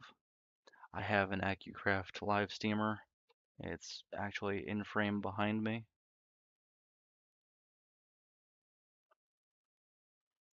right there. That is Ruby, the little furrow. Uh, that thing is fantastic when it runs right. I still have to get it running right because I believe I've said in a previous stream, I have pencil sharpening syndrome. I get it so close to being perfect, and I snap the tip and start all over. Um, yeah. Now, let's see, what other details do I want to add here? I guess I could add the steps. I don't know if I really want to go too crazy nutso with the details here. Stirrups.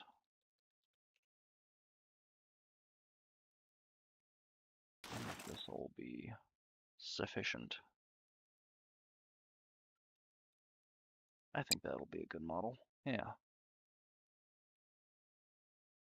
And since it's a physical model too, I guess I can just...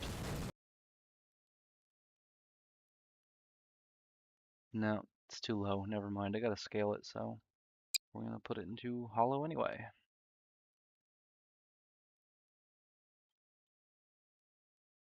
My original plan was to make the GP18, but it's too many snags, not enough time to figure out how to work with all the snags and fix the issues they cause, so we're going to go with this.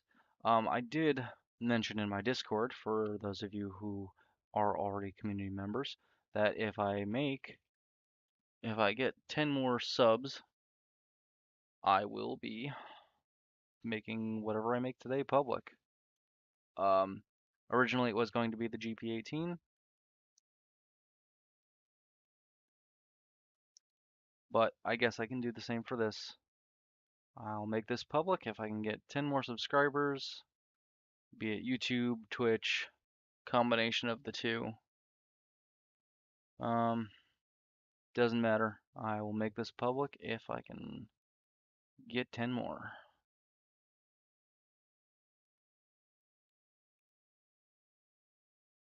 Where are these steps showing up? There they are.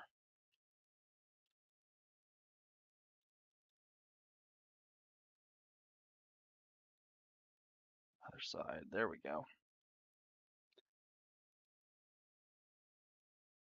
So we'll do it that way. Scooch it in. Scooch it in more. And move it back.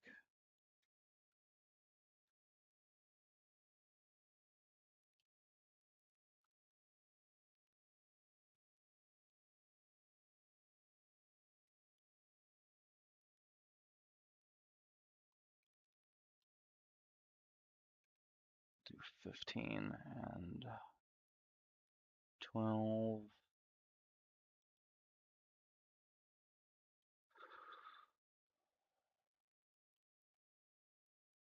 A little bit smaller. 6.65.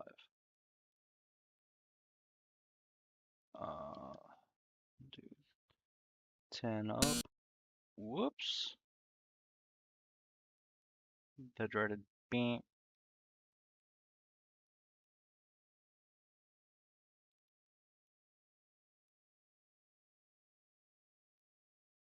That seems about right.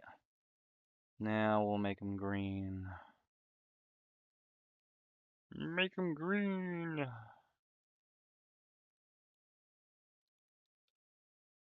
Acrylic 2. Where? There we go. Now we just flip that around to the other side. Grab that code, flip it around. Boop, boop, boop. That's why I like this too. You can just flip stuff around that quickly and easily in Hollow. That's one of my main reasons for wanting to do it in Hollow. Let's see. Gotta find a good picture of this engine. for purposes of referencing the plates. I have the Lady Edith nameplate already made there. Let's see. The builder's plate is at the back, right about here.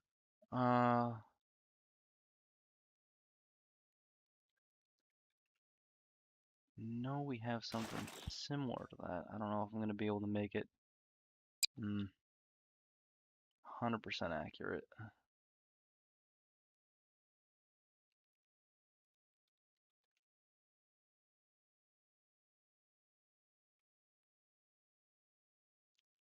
think we have another model somewhere that I'm not seeing, though I don't remember whose pack it was in. Let's see. Asher. No.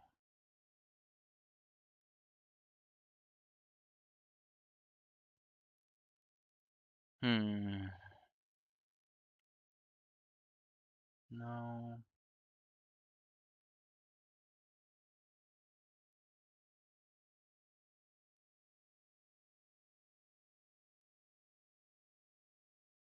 Where the heck was it?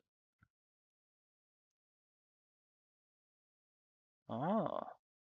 Ooh, these are some new stuff. New stuff for me, at least. Cigarette.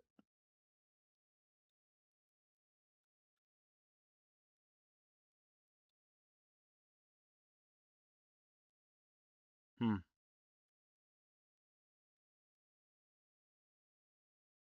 Tobacco at both ends. As a former smoker, I can say that that is definitely not accurate. Also, as a former smoker, I can say, don't smoke. I smoked for about 10 years. It didn't do me any favors. When I finally quit, it was probably one of the hardest things I've ever had to do, and it was not fun. But I think it's probably one of the best decisions I've ever made. What's this? Sign. Not to be moved. Oh, interesting. What's this one? Windows. Oh, that's where this model came from. Okay. What is this? Markland style hose mount. Huh.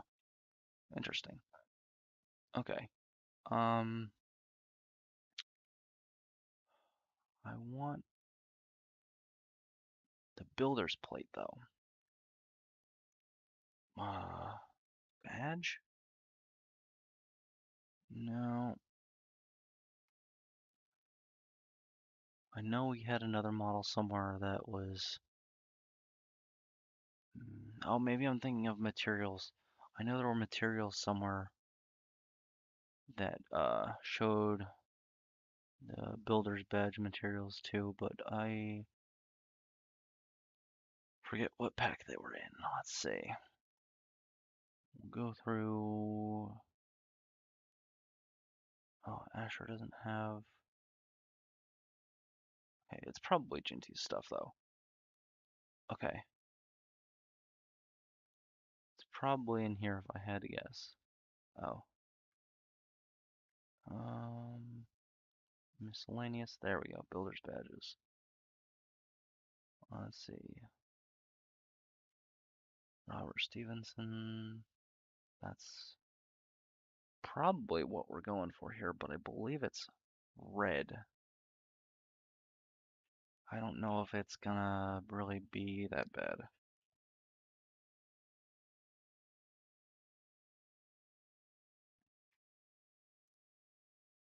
I have been delivered a care package. Don't smoke, but find a good girl. That's all I'm gonna say. Find yourself a good woman and treat her right.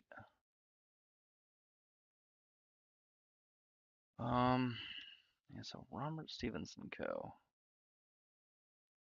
I do have to find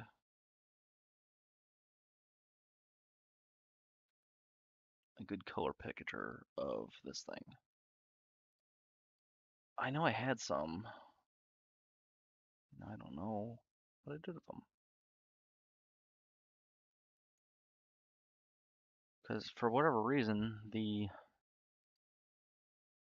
image I was using as the blueprint does not show the builder's badge or even the number. But let's see, let me throw this in the stream. Throw this into OBS, image, boom. Oh no, I have to, oh, do I have a file? I might have a file for it. I might have downloaded this, but I'm gonna do it this way instead anyway. There we go. This is the image I used for a blueprint. So this is what it should look like. And it's pretty close in just about every aspect.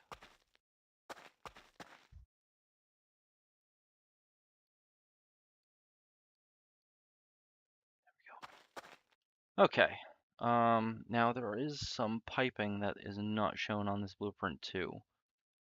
I believe there's a pipe here for the blower, and there's another one which I'm assuming is for the vacuum brake exhauster, the ejector. So I do have to put them on too, actually. But let me see about this, because I don't know quite what this looks like. If it looks close enough, maybe it'll stay.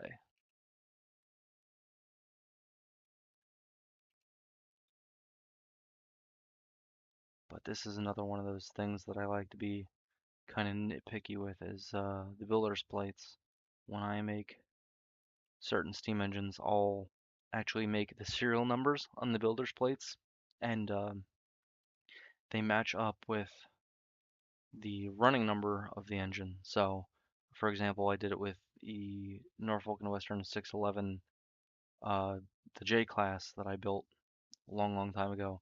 I made a Roanoke Shops builder's badge that matches the serial number to whatever the randomized engine number is, because I am just that much of a nerd. Why is this? Oh, right, because I need to change the model to something that isn't cubic. Base plane. There. Now,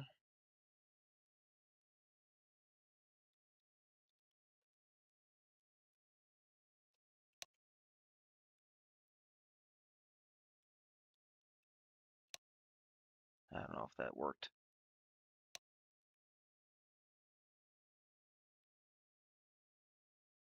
Yeah, that should work for you. Just in case. Go here, do that. Boom. Now it'll definitely work.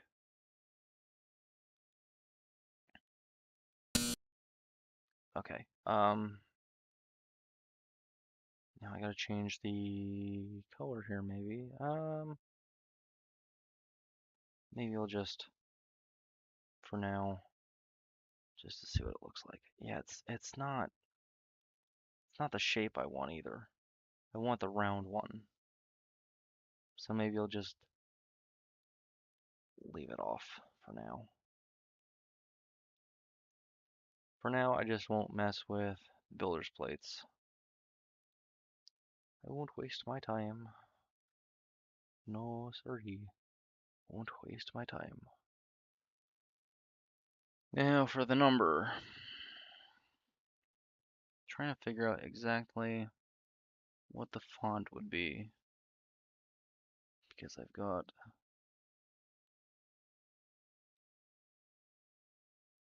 throw another image in here.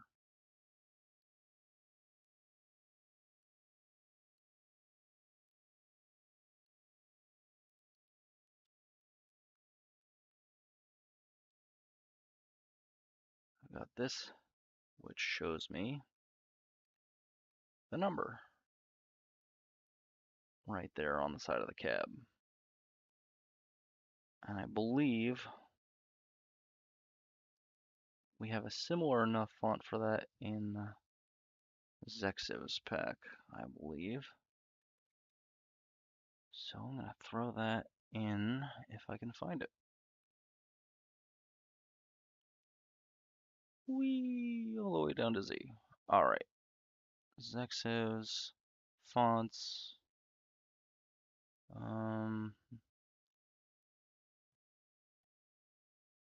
It's flat at the top though. Flat at the top. Okay. Again, Jindy's pack might come to the rescue on this because I know there are some number fonts here that might be similar enough too. Would it be this? No. Nope. Nope. Nope. Nope. Nope. Nope. Nope. There.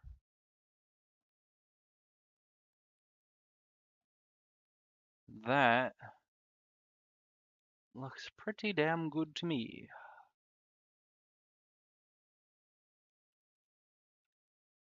So we'll throw that on the list of things to be added with this. Ba-boom, ba-boom, boom, boom. And I'm not quite sure what the color is because the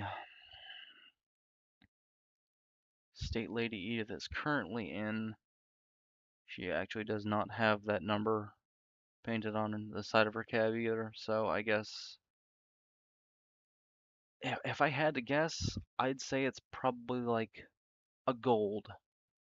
I'm gonna go with a gold color.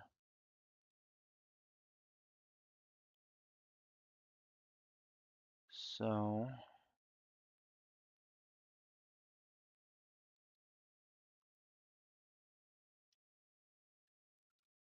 and I don't know if I'm going to be able to go through and have the patience to do all the lining and striping and stuff on here, but I would really like to because it is beautiful. Just don't know if I have the patience. I'm no doctor, so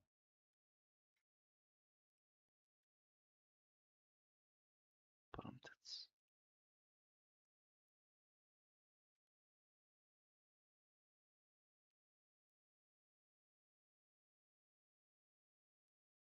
Boom. 118 looks about right. We'll flip that around the other way.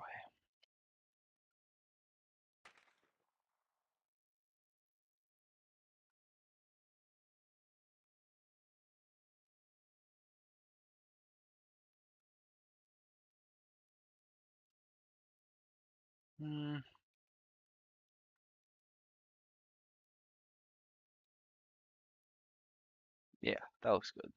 That looks pretty well centered.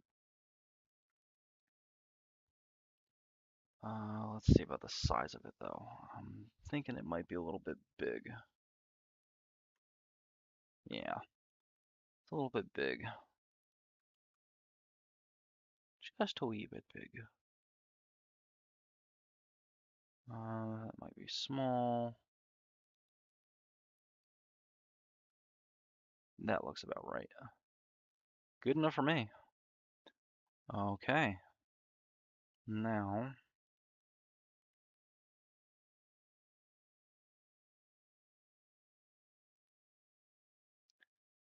I have this one image here too that I was thinking about implementing, but I can't with this font. Actually, oh yeah, no, it's the same image. If you notice on this one, I have at the front of the saddle tank here, or the side tank rather. You got the C and L written there. And I haven't really seen that written on any of the other engines, so I'm not quite sure when this photograph was taken. But that, I was considering putting that there, but looks like this font doesn't have an ampersand, so I'm not gonna bother. Not now, at least. Not today. Perhaps another time.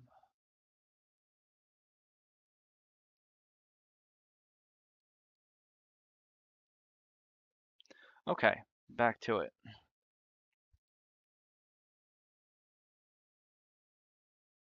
But reported and blocked. Thank you.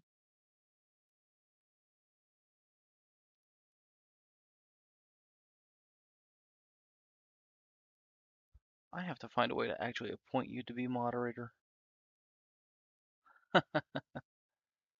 I bet I can do it on YouTube at the very least. Just have to go to the site.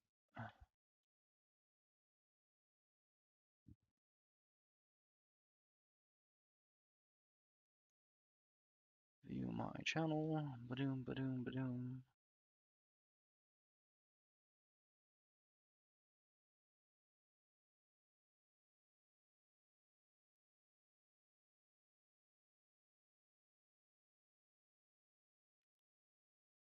Come on.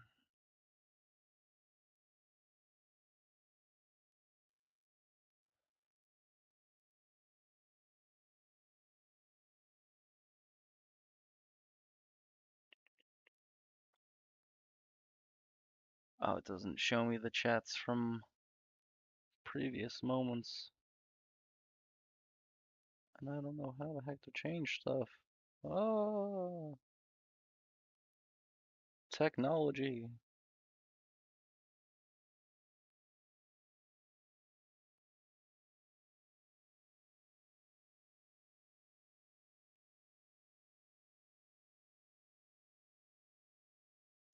Community. No. There we go. Viewers. No, I don't want to warn. I don't want to report. I don't want to ban. How do I?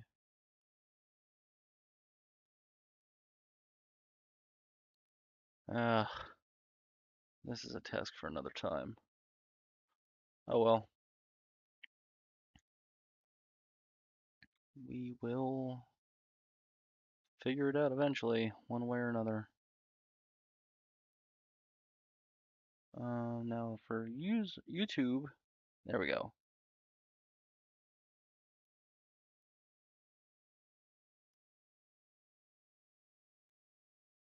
You are now a moderator for the chat on YouTube. Hun.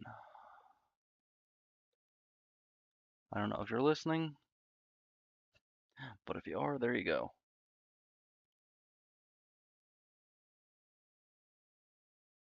Like I said, find yourself a good woman or man, whatever your preference is. I'm not going to judge, and treat them right. If you find the right one, treat them right. Maybe they'll even be a moderator in your chat someday, if you do it right. You play your cards right. Okay, so the gold color, we're gonna add, oh, come on now, that's not the right E2. There you are. Squeeze me. Did I just, did I just throw up blood? The fuck was that?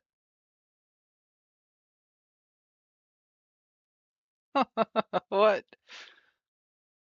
I don't know what just happened there. It's just, that little bit of blood just came right out of me. My health is 100 still, so I don't know what's going on with that. Weird. Gary's mod being Gary's mod.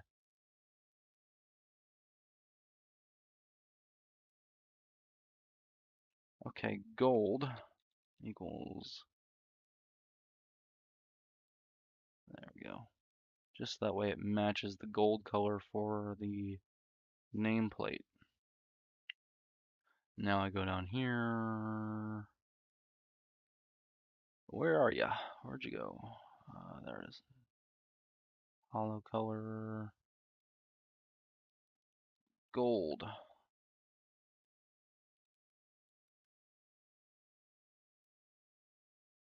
There we go. That's nice. That is nice, if I do say so. All right. I think I can remove the blueprint here now.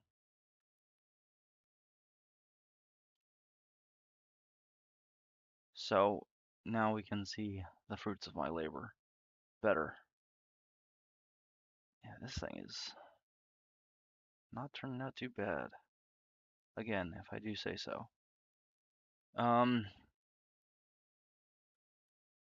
Instead of getting too bogged down in the nitty-gritty details with the lining and all that stuff now, I think what I'm going to do is I'm going to start finalizing the mesh here. I have this set up here. Yeah, 3. I need 3.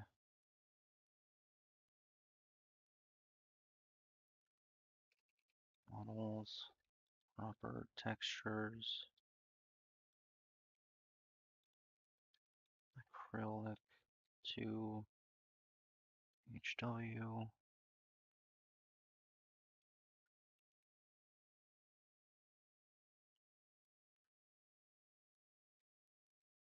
And for that one, that'll be for the red and the green, and then this one, models, proper textures, enamel, 2, cast, black. I believe that's the material I've been using for the frame and things of that nature. So let's see. Enamel cast black. Okay, so it's not enamel 2.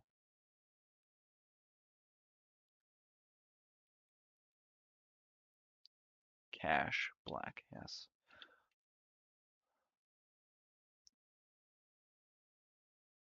Now for the colors.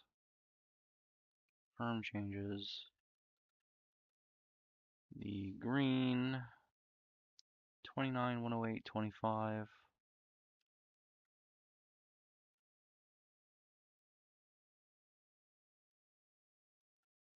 29, 108, 25. There we go.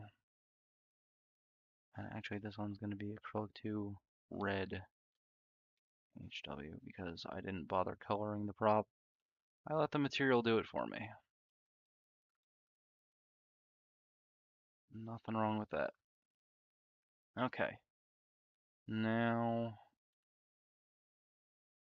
we'll start with the frame and all these black bits and bobs. Since this is probably going to be the most tedious part with these parts here. Select everything. It's not even that many props or anything, it's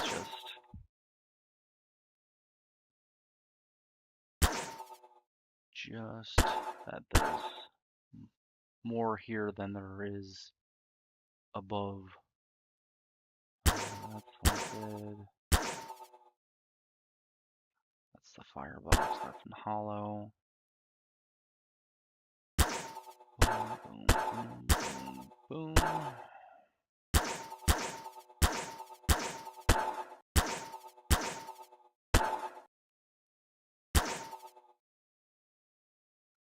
Alright, that's hollow. Now that I've got everything for the frame selected, oh, whoops, missing that side. Yep, there we go. There we go. Now I'll do all the green stuff, I guess.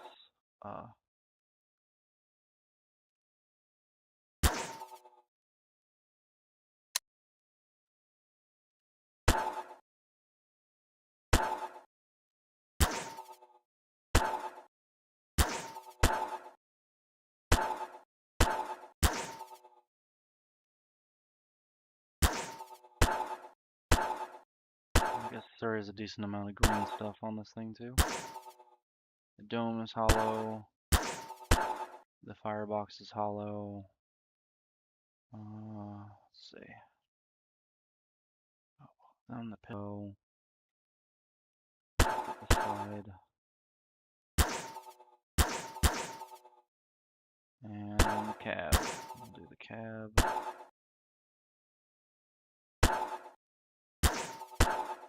Just gotta select everything up and put them on the proper controller.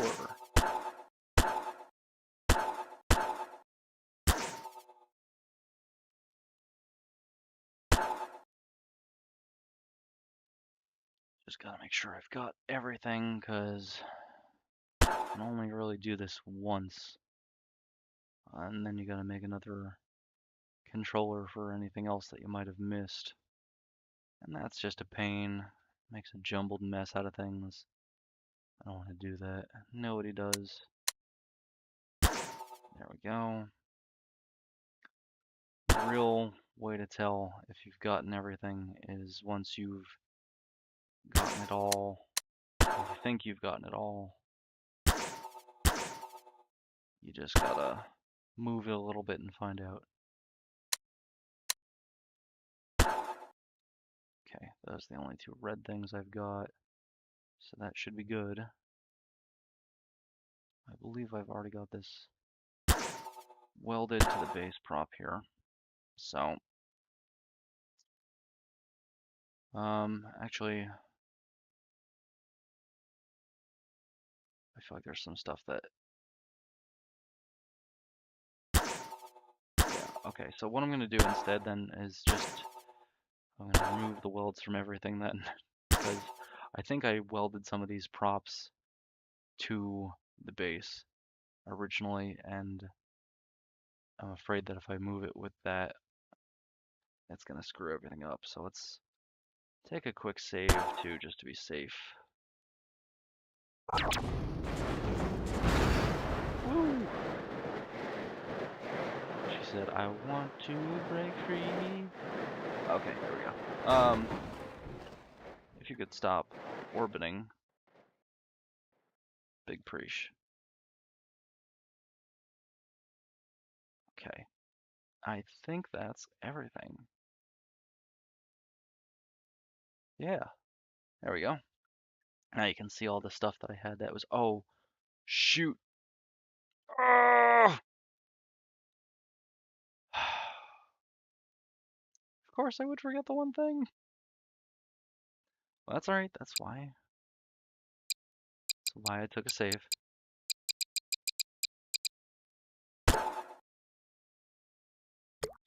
Okay. I still have to make another controller for it though. I think at least. I don't think I can.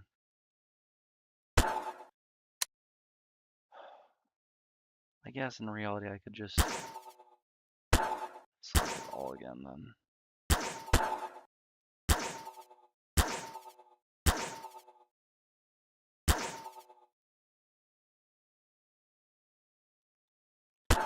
Now I'm gonna screw myself up by doing that though. Hang on, let me do.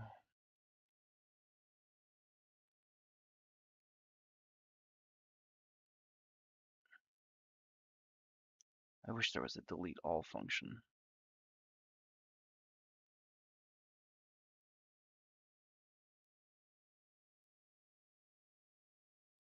Because you can only at least do it one time. You can't like add stuff.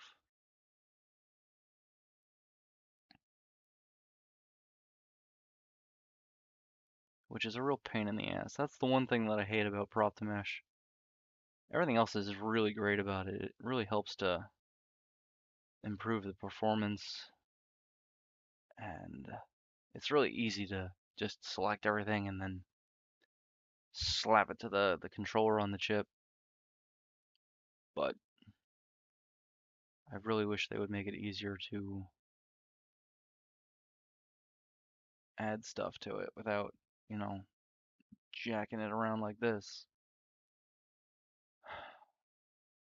I gotta remove everything here first.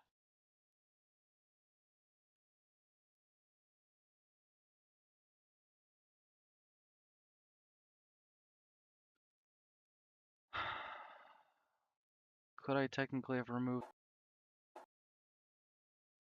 this?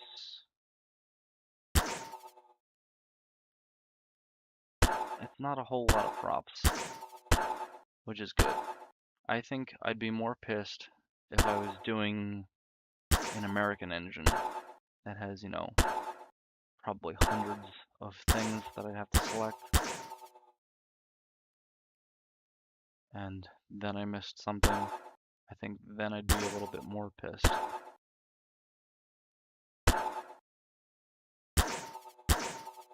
But this is doable without being too extraordinarily frustrating, even if it is the second time I have to do it. Okay, I didn't grab that. What the fuck? I thought I did.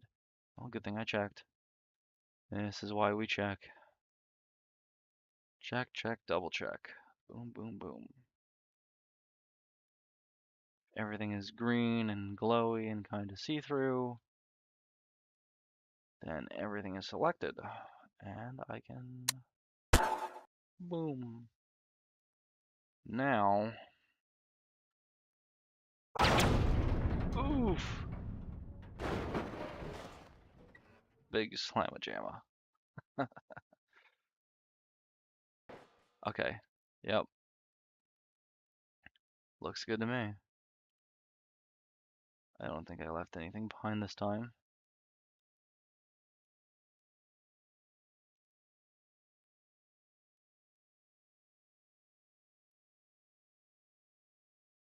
I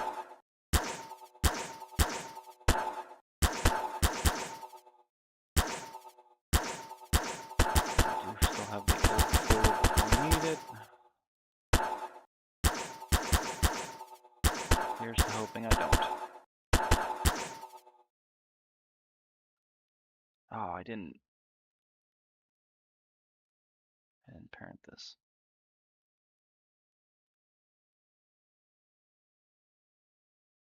Shit.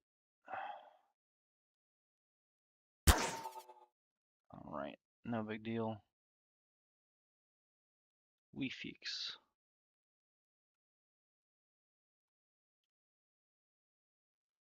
Okay. I guess this would be a time where I could do the E set alpha 0 on the E2 chip. That'll make the chip invisible. Either that or I set the material to model's proper textures invisible. Set alpha. If I could type, that would be great. What am I, fucking drunk? I wish. At least then I'd have an excuse. Okay. Now, that. We'll do that. Mirror it across. Boom, boom, boom.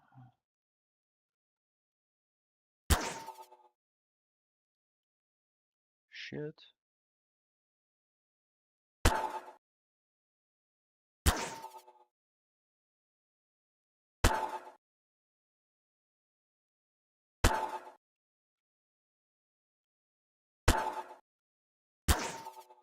There.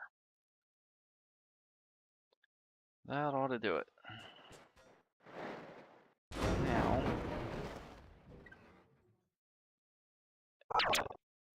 excuse me. Thank you.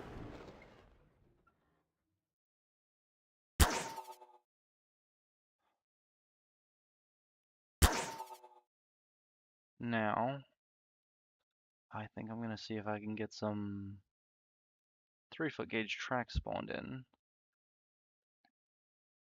Unless...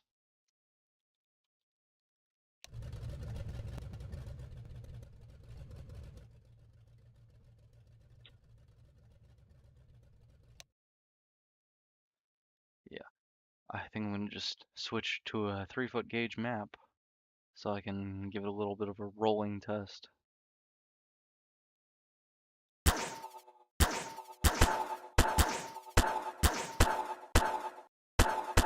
Just gotta get rid of this stuff.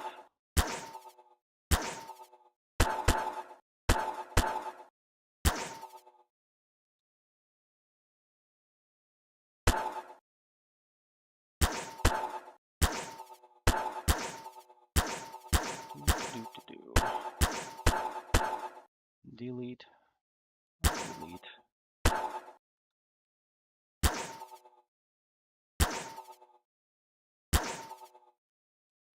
I do want to make these front wheels here. Oh, excuse you, go away. I do want to make. Can you?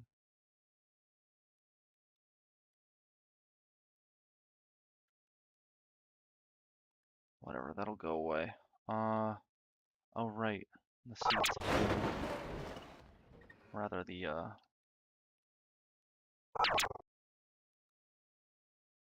foot plate things that I've got here. They've also got to go back. I totally forgot. I had them moved to the side because they were in the way when I was trying to set the scale of the primitive props here, which I made the cab with. So I scooched them exactly 50 units out of the way. Not that it matters now. I did it that way so I could just put them back 50 units and they'd be right as rain.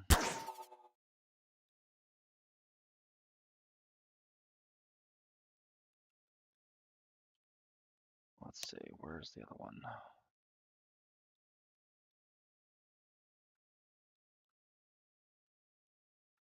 Just want to make sure I get those in the save too. Come on, where is it?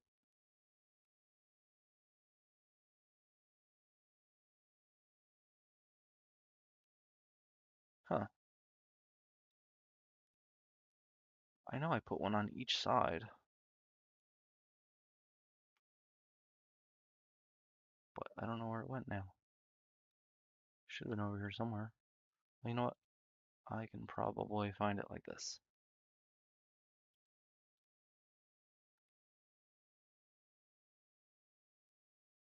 No?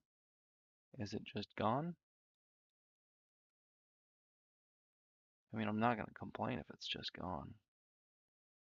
I just need to know. Um,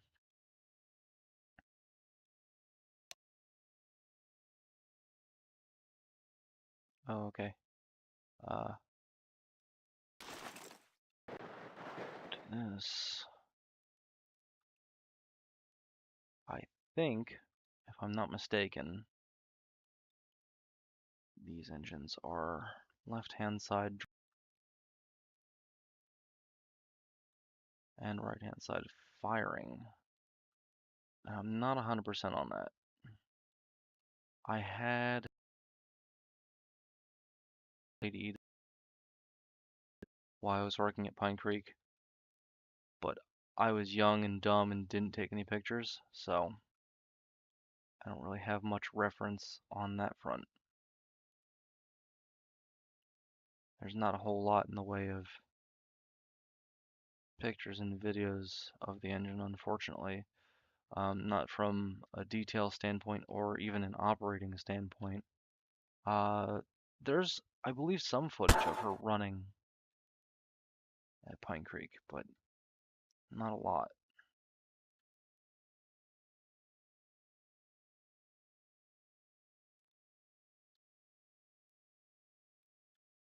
Okay.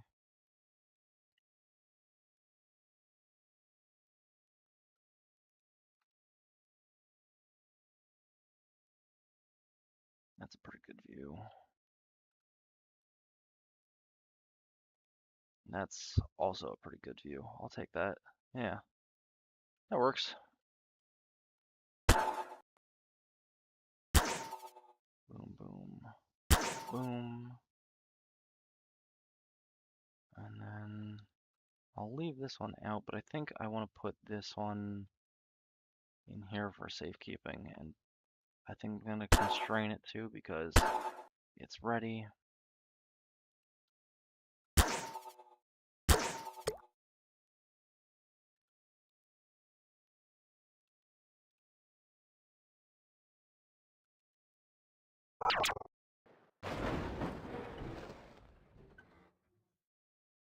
All right, yeah. Now I'm going to switch to a 3-foot gauge map because I want to test how the actual physical parts of it roll, like how this pilot truck moves around and things of that sort. So maps.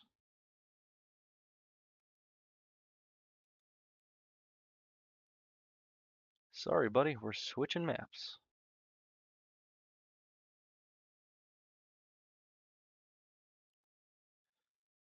If I could find it. Let's see. Twin Mountain.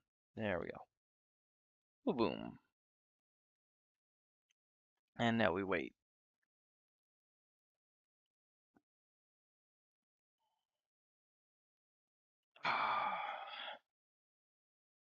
In the meantime, I guess I could tell a funny little story about my time working at Pine Creek Railroad. Um, so our normal train consists of like 3 cars in the spring and summer and, early autumn when it's nice weather. We've got the CN Coach 502. We've got the US Navy flat car converted into an open air car. I don't remember the number on that one offhand. But then there's the caboose CNJ 91155. And we were actually doing, I believe we were getting ready to do maintenance on the coach. I think we were getting ready to do COTNS, clean oil test and stencil on the brake system. And um, we went to pull the train apart because we had to get the coach, which is at the head end of the train right behind the engine. We had to pull that into the shop. So we're getting ready to separate the open air car and the coach. And so I was the conductor that day. So I went and I uncoupled the train. And absent-mindedly, without thinking about it, I told the engineer, Jim, who is the CMO of the place, I told him, go ahead and pull forward. And so he starts pulling forward, and I'm expecting the train to start separating. And then it's the knuckles are separating. But then I realized the coach isn't really pulling apart the way I would hope it would. And then I realized at the last minute, oh shit, there's safety chains that go between the walkways, and I forgot to unclip them. And I forget they just, I feel like they either clip together with like carabiners or if they were just hooks. I think they were just hooks that went into eye holes. But the chains were supposed to be designed in a way that they would snap before anything else did. Unfortunately, fortunately slash unfortunately, our blacksmith that we'd had prior was a little too good at his job. He made the chains so strong that they ripped the handrails off the back of the CN 502 coach on the fireman's side. Just ripped them right out, and they were all bent up, and that's the side with the handbrake staff too, comes out through there, and it was all bent to hell. It was just an absolute disaster. And I come to find out, after feeling so bad about it, they're like reassuring me, "Don't worry about it. We can fix it." But I was like freaking out. I was like, "Oh my God, I just went and I ruined this expensive old equipment." I'm sitting here, a teenager, I'm freaking out. I'm losing my mind. Like, oh no, I'm gonna have to pay for it or something like that. I don't got that kind of money. They're like, "We can fix it. You're not the first person to do this, and you probably won't be the last." And I thought to myself, well, that both makes me feel really a lot better and really bad too, because you know, I was young and I felt like I was doing such a great job there at the time. I'd been there for several years at that point too, and it just goes to show that complacency is really not a good thing. Never get too comfortable with your routine. Never get so comfortable with what you're doing to the point at which you decide, I don't need to check anymore. I don't need to, you know, it's just a formality. No, no, always check. Always check, always double check, always double triple check, always triple check. Just make sure that everything is 100% right, especially when you're dealing with stuff that's as big as trains because they don't take much. Just look at them the wrong way and they'll kill you. You know what I mean? You just gotta make sure that you check things. Check them twice, check them as many times as you need to make sure that you are safe and that the people around you are safe. Fortunately, there were no riders that day when we were doing that because if there were, that would have been pretty bad. They would have all witnessed me making my awful maneuver, and it could have also ended with people getting hurt, which was a concern at the time too with the chains, because when the chains snap, they uh, they snap, and they will send pieces flying like shrapnel. So it was basically like oh snap, I forgot the chains, get behind something. Because at that point it was too late to stop the train. The engineer was already pulling on the throttle. I made it, as clear as I could, but it was too late. Don't wait till it's too late. That's Powertrain's adult advice for the day, I guess.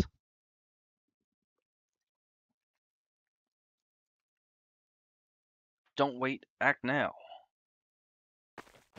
Buy your piece of shit today. Like those old commercials. I don't know. Nobody watching this video is probably old enough to remember those kinds of commercials. Don't wait, call now. YouTube ads today aren't quite like that. Which is both a good thing and a bad thing. Bad thing is only because, oh, the nostalgia. I miss the nostalgia. Um, the good thing though, because a lot of the stuff that they were advertising on TV when they were making commercials like that was just garbage. And people would fall for it and buy it. Nothing you can do about it.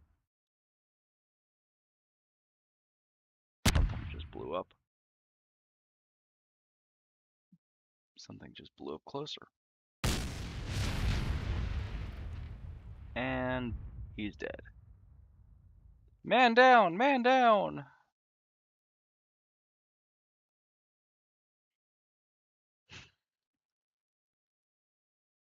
Man down! Alright, let's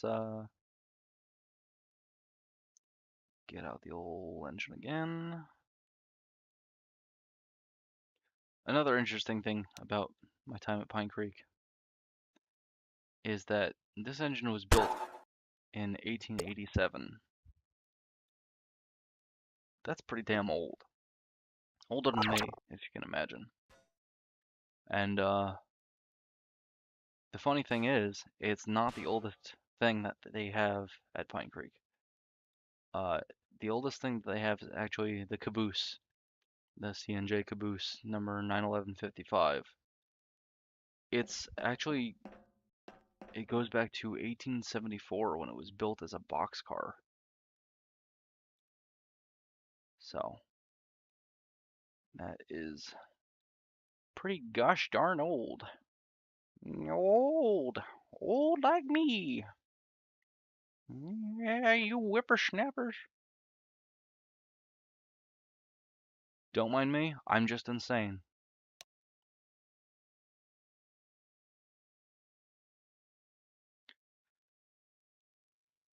Okay, wheels need to go up just a bit for the pilot truck.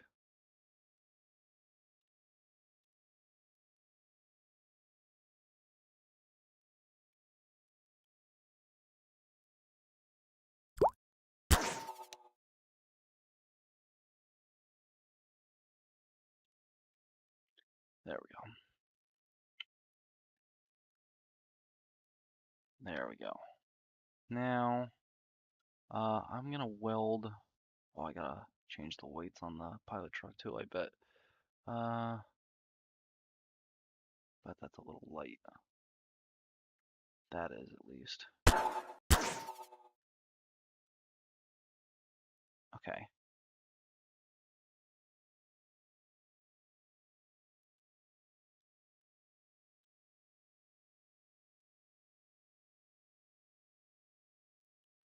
I'm gonna weld this chip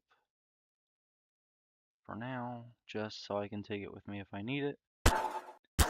Not that I'll be going very far, but yeah, I think the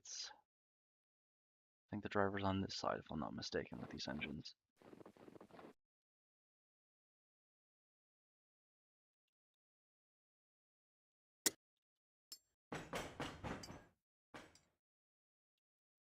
I just want to give it a little gravity roll and make sure it handles turns and stuff just fine.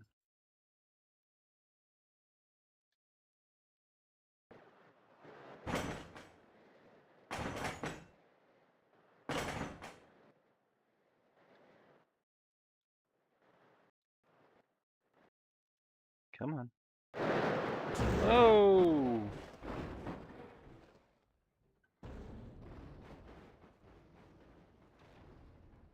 Mistakes were made. Mistakes were made.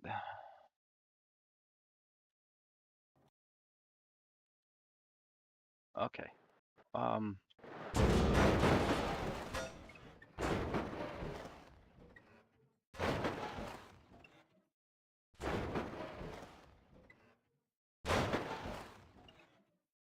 Nothing happened. You didn't see anything.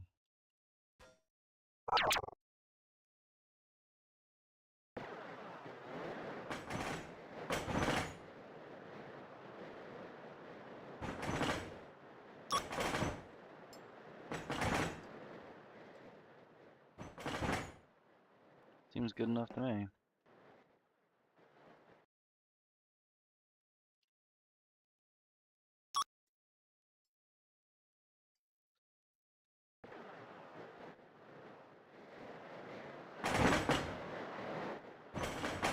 Take some of these tighter turns. Just trying to make sure that the pilot truck doesn't derail or bind up or anything like that.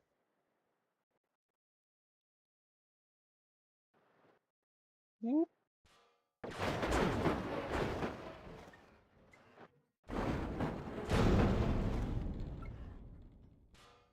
Okay. Now that I know that's good. Everything other than doing that.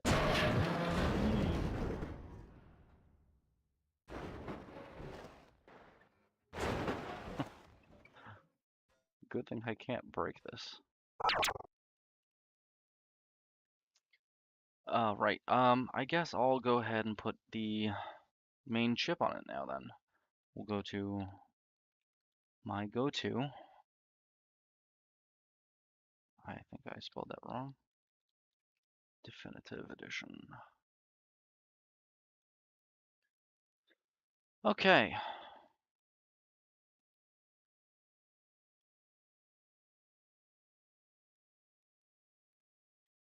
CNLR L1 class is, I believe, what this engine is known as. So we'll save that. Not quite done yet, but we'll do it for now. Now the wheels. I have set to 38 inches in diameter. And for shove calculations, we'll throw that in there. Where is it? There we go. Diameter. Why not ignite? Alright. Ignite 1.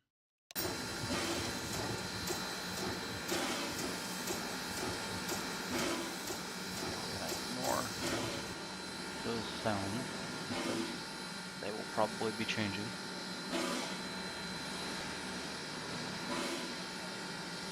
I just gotta mark up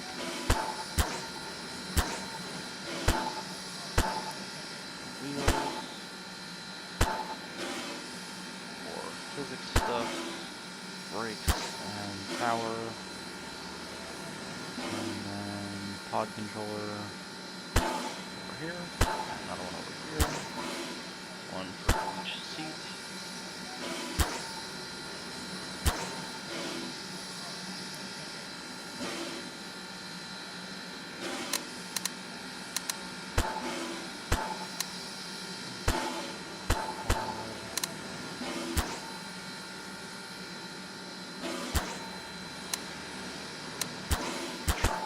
There we go.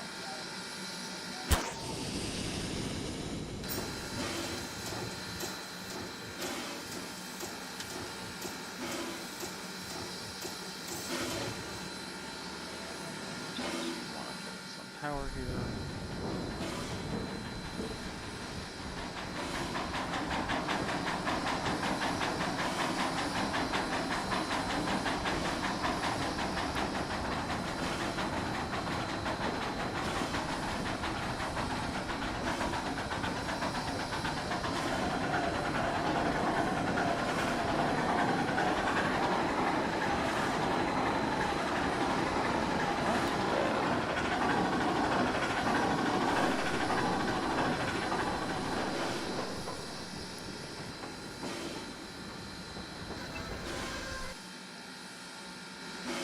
Now, I don't think these are quite the sounds that I had put on the other engine that I was building in 2-foot gauge. You may have noticed the original file name was set up for the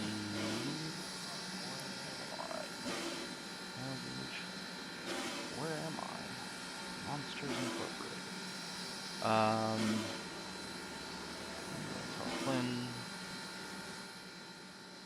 Because these, I think, are probably more appropriate sounds if they are not the same as what's there. I'm sure they're not. I think this is the more updated version.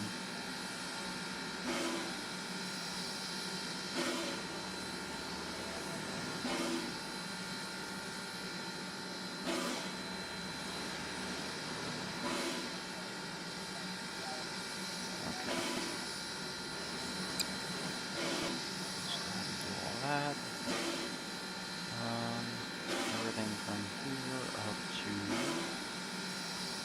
here.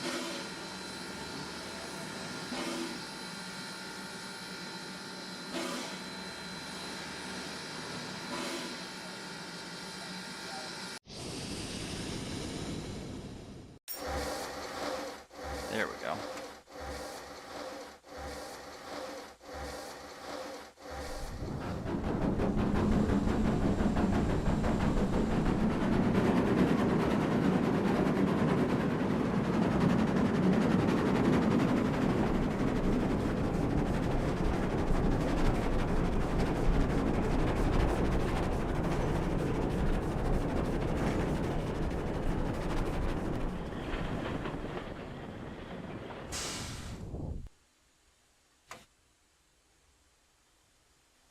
Go.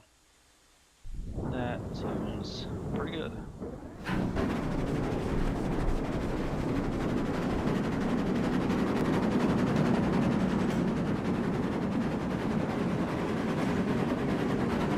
Just testing out the chugging sounds and things of that nature.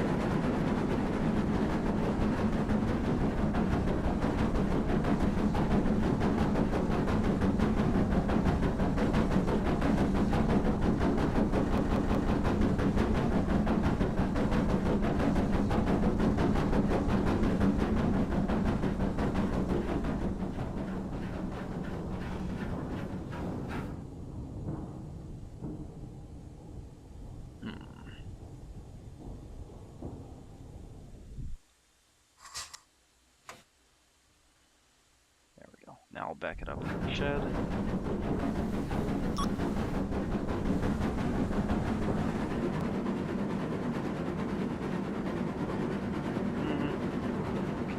just sounds need a little bit of adjusting.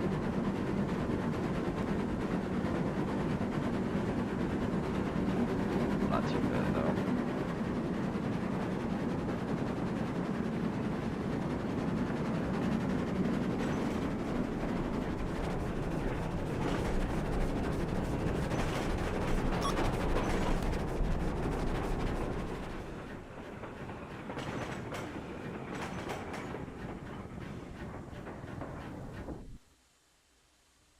There we go.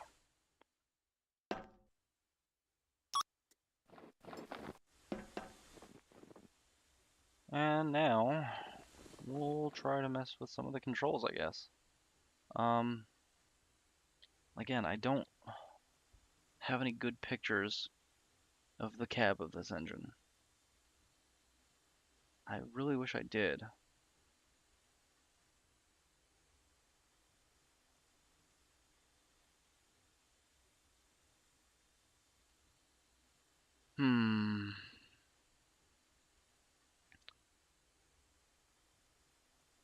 I wonder if I can find... Nah, you know what? Never mind. We'll just, we'll give it something. We'll make it up. We'll make it up as we go.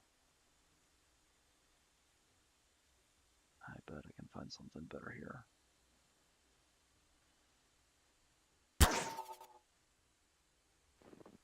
I don't think... Actually, I don't remember if this thing has a backhead regulator like this, or if it's got the...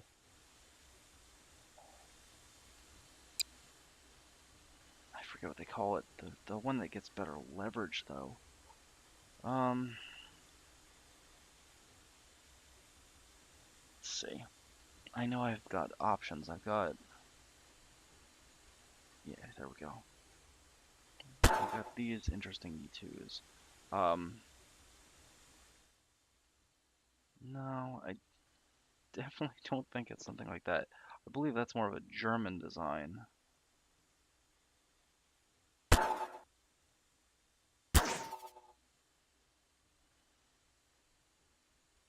Maybe?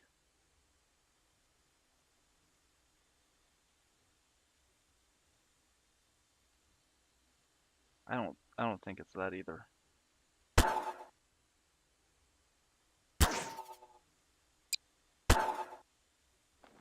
If anything, it'd be like this, I think.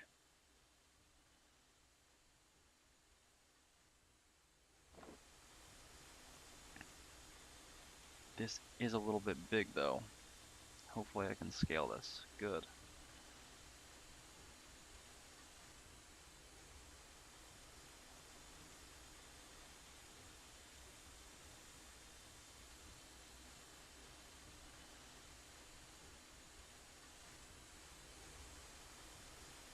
Okay.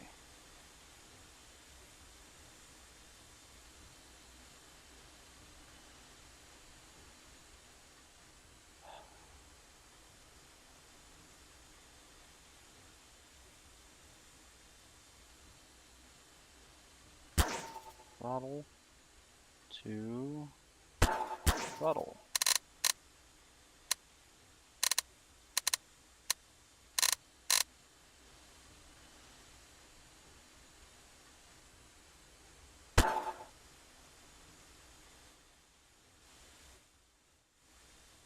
Come on now.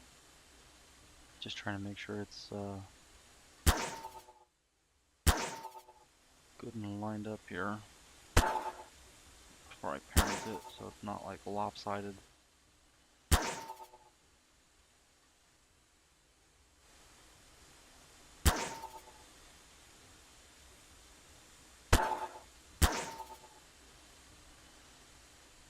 Okay, now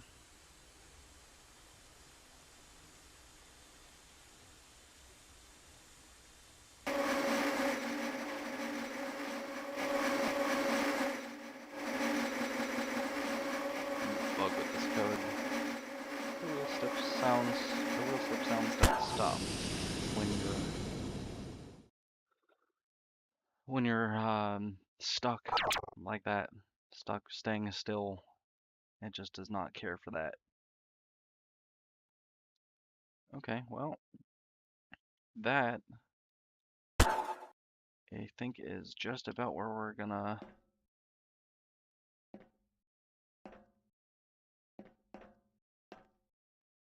I don't know. Let's see. I think we'll leave it like that. That should be good. I just want to. I want to see if I can find any other pictures. I really wish there were more better pictures of this thing, and especially the cab. But here's a good picture of it in service at Pine Creek, actually. Finally, they are very hard to find. Like I said, these images are very hard to come by. We'll change this one. Oh, whoops.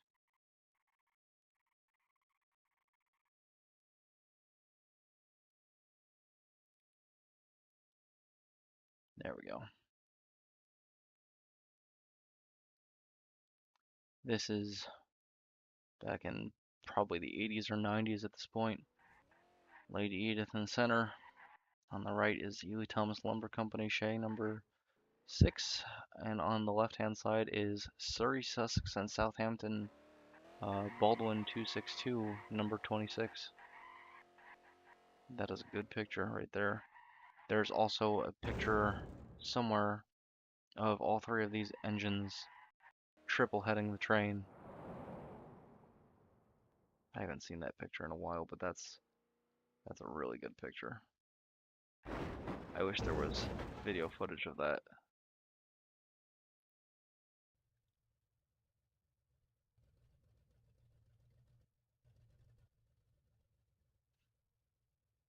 Oh, there he is.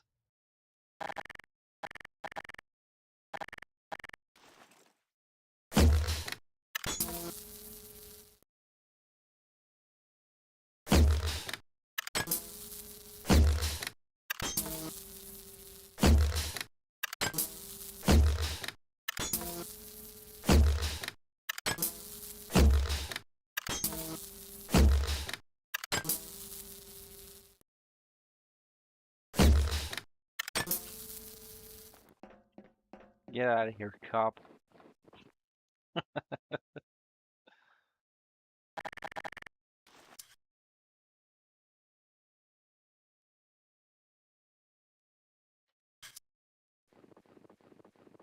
I think we're okay for now.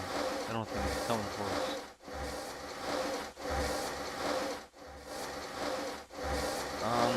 I would like to find a recording of the whistle for this thing, because they do still have it, and they do still blow it sometimes.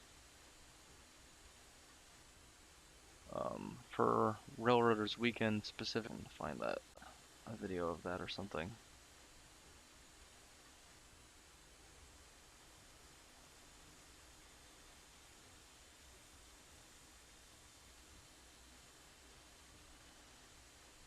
Hello? My YouTube just stopped responding for a moment there. Let's see.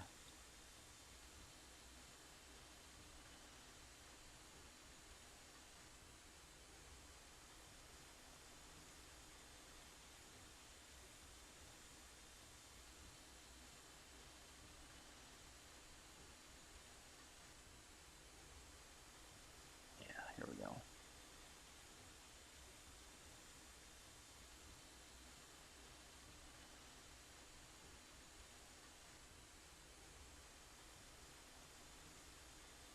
I don't know if this is gonna work, but we're gonna try it anyway.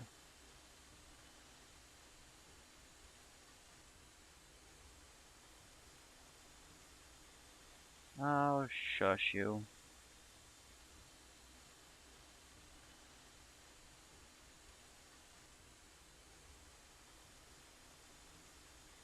Ga ba ba ba ba. Shut up. Alright, there we go. I don't want to get like struck down for having someone else's ad show up in the video, so I'm gonna just talk over this so I maybe will have a chance. There we go. These are a variation of the whistles. I wish it would let me get rid of this, but it won't.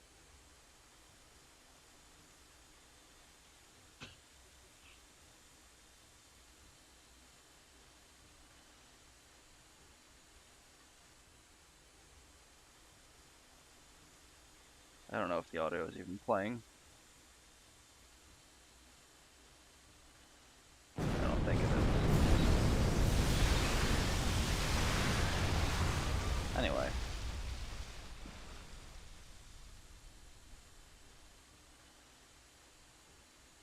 We'll get rid of this, because I don't think that's... I might be able to use some of the audio from that, though. I'll just have to make it a different day, because I don't think we have a whole lot of time left here, about an hour-ish.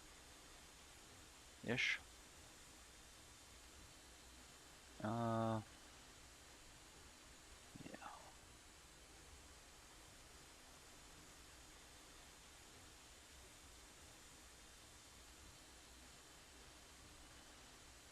I actually do have it set till 4. Well, by that logic, we're 5 minutes over, and I don't really have much else to do with this right now anyway. Kind of losing motivation, not gonna lie. Tired. I want another coffee. Oh boy, and I could go for a good old stretch. Could always go for a good old stretch. Oh boy. Well, I guess we'll probably leave this here for now then. I'll work on this probably off stream here and there. If you guys have any suggestions of what you want to see, me build next, drop it in the comments. Join my Discord community. Throw your ideas out in there. Come on. Can't leave me hanging like this. Give me something. If I'm not doing something that you like, tell me what it is you like. I'll accommodate. I'm very accommodating like that. Just ask the existing members of my Discord community. Uh, they say jump, I say how high. You know who you are. All right. Well, we'll drop this here for now. Uh, I hope the rest of you guys out there have a wonderful rest of your day. And stay safe. We'll see you in the next stream. Bye for now.